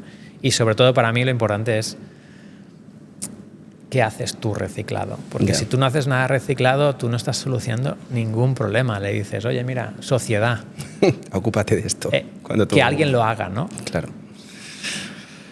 Pues dices que las o te gustan o no te gustan nada. A mí me cuesta encontrar esa forma de analizar las cosas en general, cuando alguien dice, no, esta persona o te cae muy bien o la odias, o esto o lo amas o no sé qué. Hay gente que no le gusta, que puede no gustarle mucho este diseño. Sí, no gustarle, sí, pero con fuerza. Claro, no lo sé. O sea, en Internet siempre hay muchos que no les gusta, pero también es el papel que juega en Internet la gente y le gusta. Pero Yo lo entiendo, que no es para todo el mundo y lo hicimos expresamente así. O sea, no veo ningún problema en que no le guste, pero o sea, al final, como es una bici un poco a nivel de diseño bastante extrema, es como todo lo extremo. O sea, si fuera una bici, no sé, la bici anterior que teníamos, la primera generación que fabricábamos aquí, yo creo que esa bicicleta, te diría, esa no es polarizadora. Esa es una bicicleta que te gustará más o un poco menos, pero en general yo creo que nadie puede decir es una bici horrible, ¿no? Sí. Porque pues, como muy limpia, muy pura, ¿no? Un triángulo tal cual el triángulo, con 3 tubos rectos. Pues a lo mejor hoy el tubo es muy fino o la forma del tubo no me acaba de convencer, pero en general una bici que nadie le desagradaba. En cambio, esta yo creo que es una bici mucho más polarizadora por lo extremo del diseño, ¿no? Con ese pedazo de slooping, a mí me maravilla, vamos. Pero yo creo que ahí hay el doble punto. Pero ya lo buscábamos, ¿eh? O sea, yo creo que ya está bien. Al final no es una bici para todos. Pero al que le gusta, no hay algo similar, ¿no? Tú vas a una tienda, ves la bici y llama la atención. Y es el feedback un poco que tenemos de muchas tiendas, ¿no? Es decir, me entra un cliente, la ve y la quiere. Y no le has de argumentar mucho. O sea, no has de explicarte, le preguntará, te hace 3 preguntas, me la llevo. La emoción está conquistada. ¿Qué te gustaría que pasara en el sector próximamente? A ver, ¿qué me gustaría? ¿Llevas tantos años en el sector? ¿Has diseñado para tantas marcas? Bueno, ¿Tienes luego la tuya? Pero... Bueno, unas cuantas. Sí. No, o sea, ¿qué me gustaría? Es una pregunta complicada, ¿eh? No, yo creo que al final que siga evolucionando, pero tampoco hay una gran evolución, ¿no? Al final es yo creo que quizá si hay algo que me gustaría es que bajara el ritmo de evolución de ciertas cosas gratuitas. ¿No? De realmente necesitamos pasar de una 36 de barras a 38, necesitamos el nuevo estándar de no sé qué. O sea, yo creo que esto aún siguen entrando cosas. Necesitamos ese 36 a 38. Te obliga mucho a renovar el producto, ¿no? El motor eléctrico un poco te obliga a los ciclos. Claro. Entonces nosotros queríamos hacer ciclos de 5 años con los productos, pero estás obligado con el eléctrico a ciclos de 3, 4, porque sale un motor nuevo, tienes que adaptarte al motor nuevo. Entonces, un poco, yo creo que la bici tiene el punto de los estándares, pero aún siguen cambiándose cosas, aún siguen reinventándose algunas cosas y te obligan quizá a que tu producto esté obsoleto relativamente rápido. Hay cambios muy bestias, ¿no? De, vale, 12 marchas, ahora no sé, pues ya no me vale lo que tenía de 11 absolutamente. Entonces, ¿eso qué hace? Pues lo que está pasando ahora hay unos sobrestocks en todos lados. Nosotros tuvimos la suerte de que nos hemos quedado, digamos, stock antiguo del cambio normal, tenemos todo T-Type ya, pero hay muchas marcas que se han quedado con mucho producto que en algún momento lo más barato para ellos va a ser compactarlo. Entonces, estos cambios radicales... Y, bueno, no radicales, ¿no? Pero tanto cambio tan seguido y un poco todas las marcas empujando por un 0,5% más, quizá es demasiado, ¿no? Me gustaría ver un poco relajarse un poco más, intentar que los ciclos sean un pelín más largos. Yo entiendo que tiene que haber novedad. Entonces, tú una bicicleta, pues hombre, 5 años es excesivo para ciertas marcas porque tienes que generar un poco pues ese cambio, pero a lo mejor ciclos de 2 años y medio, 3, que están habiendo con algunos modelos, me parece excesivo. Entonces yo es una de las cosas que espero que se relaje un poquito la situación esta. Pero que el COVID y el post-COVID ya lo ha hecho, ¿no? Ha habido varias presentaciones, la del T-Type, por ejemplo, se retrasó creo que casi 2 años. Y a lo mejor la del electrónico, ¿no? El de Rocksock. Fly Attendant no sé si se retrasó, pero sé que el T-Type estaba preparado mucho antes y un poco por falta de componentes durante el pico del COVID se retrasó porque no habían cambios o sea, no podían industrializarlo, no podían dejar de hacer el anterior, entonces normalmente dejas unos meses para hacer el cambio de uno a otro, ¿no? En SRAM, de una producción a la otra. Necesitas un tiempo de cambiar la maquinaria, de cambiar los moldes, de preparar materias primas, todo eso. Entonces no daba tiempo y decidieron continuar un poco con el cambio anterior antes de pasar al T-Type. Pero yo creo que eso, ¿no? Quizá bajar un pelín el ritmo no estaría de más. Parece súper interesante que alguien que se dedica a innovar y a diseñar y a crear y a inventar ponga ese nivel de prudencia, ¿no?, en el camino de la creación. Como, trato de pensar que una bici, uno, tardamos bastante, porque nos lo miramos mucho. Entonces, nosotros estamos cerca de 2 años de diseño e ingeniería, cuando normalmente es 1 año, pero estamos 2, y luego tienes 1 año y medio de industrializar. Entonces, ¿qué quiere decir? Que tú has sacado la bici nueva y ya estás trabajando en la siguiente, pero es que el día siguiente que la presentas ya estás trabajando en la siguiente. Entonces, es un ritmo quizá excesivamente frenético, y yo creo que si esto lo frenas, lo que te lleva es a hacer unos productos aún mejor acabados, más probados. Te limita mucho el tiempo de test también, porque claro, tú al final vas sumando todo este proceso y dices, vale, yo he visto sacar bicis que las muestras son las que van a la presentación con los periodistas, que nadie se ha subido a la bicicleta. Vale. Entonces, ¿pero por qué? Porque te fuerzan esos tiempos de desarrollo, te pasa algo entre medio, que el proveedor te falla con algo, pasa cualquier cosa, te retrasas 3 meses, y los 3 meses de test fuera, pero tienes ya, se acababa el modelo anterior, tienes que descatalogarlo, tienes la presentación ya montada para que has invitado a todo el mundo en no sé cuánto, y tienes que... Claro, pero ahora las fechas y los límites los pone cada marca, porque ya no hay una feria anual como había siempre, ¿no? Sí. Bueno, las hay, pero quiero decir...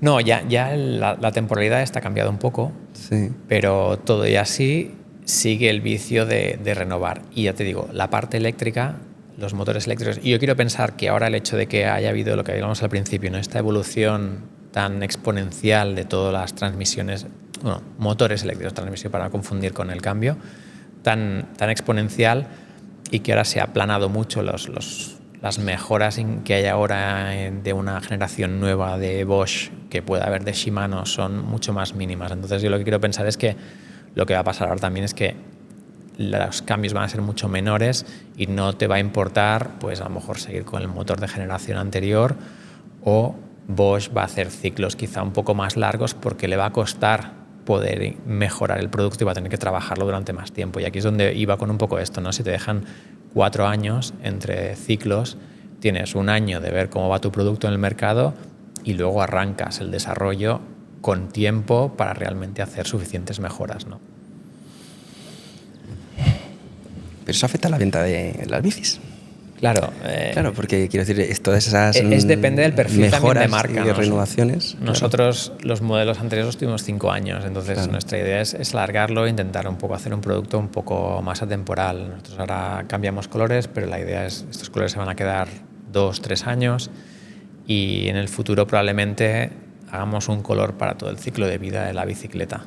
Ese es un poco el planteamiento con uno, pero es otro tipo de modelo de negocio. Yo entiendo que no es el mismo de una marca más masificada. Aquí lo que queremos es que tu bici al cabo de 3 años siga apareciendo que es el modelo actual, porque el modelo actual lo vendes con los mismos colores, y un poco que los clientes pues se queden como mínimo en estos ciclos, ¿no? Y que pues te acompañe los 4 años, y luego pues la bici la venda todavía esperemos bien de precio, porque hemos tenido también, que te explicaba antes fuera de micro también, que la política de no hacer descuentos como marca. O sea, yo creo que debemos ser la única marca que no ha hecho descuentos a las tiendas para poder promocionar los productos a estos menos 30, menos 40, donde no sé cómo le salen los números.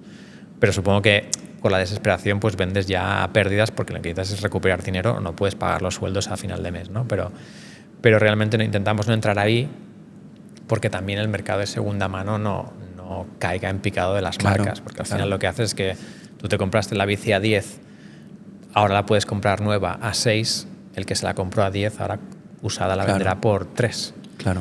Entonces un poco, bueno, tratar también eso que es una parte importante, y que a nivel de marca no se deprecie tampoco de una manera brutal, y que no te aprecien de esa manera, ¿no? ¿Tú crees que las grandes marcas miran con atención también el mercado de segunda mano antes de tomar decisiones?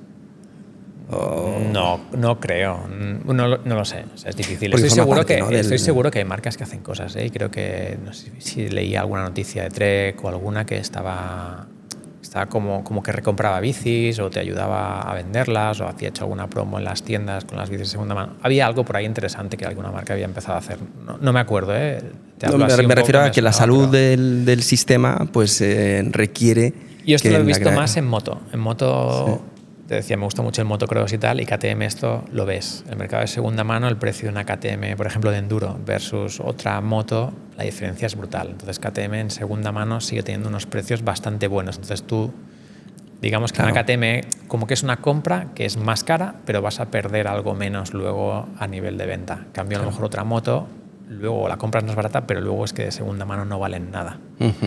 Yo creo que bueno, es intentar un poco cuidarlo todo. O sea, tenéis una estrategia que es exclusiva, pero que tiene el minimalismo también como un atributo, ¿no? Es decir, intentemos hacer poco, intentar hacer menos, ¿no? Sí, al final, a ver, estamos un poco trabajando todo esto, ¿no? Antes teníamos una conversación un poco de queremos, o sea, un poco estamos viendo un poco cómo mejoramos, ¿no? Toda la parte de marketing, estamos en una reestructuración interna un poco en esto y tenemos un chico nuevo que ha empezado ahora y de hecho esta mañana teníamos una conversación y un poco acabamos de empezar ahora, ¿no? Con la nueva estrategia. Una de las cosas que nos decía es, hostia, nos tenemos que enfocar como una marca de lujo, ¿no? Uh-huh.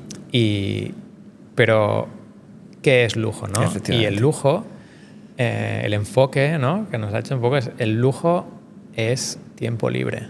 Uh-huh. El lujo es poder hacer lo que quieres, ¿no? El lujo no es ostentar y todo. O sea, depende cómo lo veas, ¿no? Uh-huh. Pero el lujo, como lo queremos ver, un poco es una marca premium, pero de lujo, ¿qué es el lujo para ti? Pues el lujo para mí es poderme ir ahora cuando acabe uh-huh. en bici una horita, uh-huh. más que subirme a un Ferrari y darme una vuelta. O sea, valoro más llegar abajo una trialera sonriendo y con una lagrimilla casi saltando del ojo que irte a dar una vuelta al no sé dónde o comerme un no sé qué en el hotel no sé cuántos, ¿no? Sí. Yo, cada uno, ¿eh? Entonces sí. Nosotros queremos un poco ir por ahí, ¿no? Generar eso. Entonces, bueno, al final sí, es un poco como, sí, nosotros a nivel, queremos enfocarlo realmente de ser una marca que no va a crecer mucho. O sea, no queremos ser una marca masificada realmente. Pero ahí la variable tiempo yo creo que es muy, muy interesante, ¿no? En esa definición del lujo.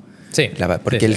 Todo lo que estabas explicando antes, ¿no? Que esta bicicleta que tienes detrás, que es una flipada, que envejezca bien en todos los sentidos, ¿no? En el disfrute, en la manejabilidad, en todo lo que te hace sentir, pero en términos de diseño, ¿no? Un diseñador lo que quiere que su producto es que siempre esté bien diseñado. Claro, tú lo ves dentro de 40 años y dices, joder, sigue siendo guapísima esta bici. Sí. En ese sentido, quizá esta es las primeras que hicimos siempre será algo más atemporal porque era como muy básico. Esta siempre tiene este punto un poco más de diseñado, pero sí que tiene también lo que dices tú, un poco ese lado también icónico de decir la forma, ¿no? Se va a quedar allí un poco esta forma, vamos a seguir continuando con la forma. No quiere decir que el diseño nuevo sea exactamente esto, pero vamos a mantener un poco la filosofía de la bicicleta, ¿no? Pues te vamos a liberar ya, porque a mí me interesan tantas facetas de ti, de tu emprendimiento y de todo lo que has conseguido, que hemos hablado mucho de bicis. Aquí hay a veces que no hablamos ni de bicis en este espacio, pero te agradezco mucho que nos hayas cedido la mañana, que nos hayas enseñado las cositas que se han podido ver, que hay mucho secreto industrial. Bueno, oye, pero los que os dedicáis a crear es que es lo que hay. Sí, es el gran problema, que siempre estás 2 años por delante, entonces cuando enseñas cosas, para ti ya es como muy vistas, ¿no? Y a veces perdemos el explicar lo que hemos hecho, porque como ya lo ves como muy viejo, porque llevas tú 2 años o 3 años trabajando algo que luego sale, luego cuando ya sale no lo enseñas en ningún lado, no lo promocionamos, y eso es un problema que tenemos siempre. Bueno, no lo estáis haciendo nada mal, porque ya simplemente con el tener la capacidad de mantener una marca de bicis a este nivel, con esta pasada de innovación, de diseño y yo creo que sobre todo de consistencia, ¿no? Visual, y de consistencia en ese lujo en el que estáis empezando a trabajar ahora en su definición.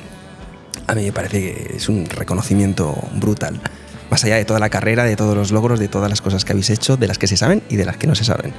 Pero enhorabuena por el trabajo y muchísimas gracias por haber cedido tu tiempo. No, gracias a vosotros, un placer. Ha sido un lujo tenerte por aquí y que tengo muchas ganas de probar una de estas bicis. Pero aquí no hay ninguna eléctrica. Yo ya van muy buscadas las eléctricas. Sí, ¿no? Bueno, el otro día vimos a Juan Ochoa que tenía una, ¿no? Sí, estábamos el otro día con Juan Ochoa ahí. Vale. Estaba ahí como loco con las suyas, la que más le gusta de todas. Bueno, un placer. Muchas gracias, Igualmente, César. Gracias por venir. Muchas gracias.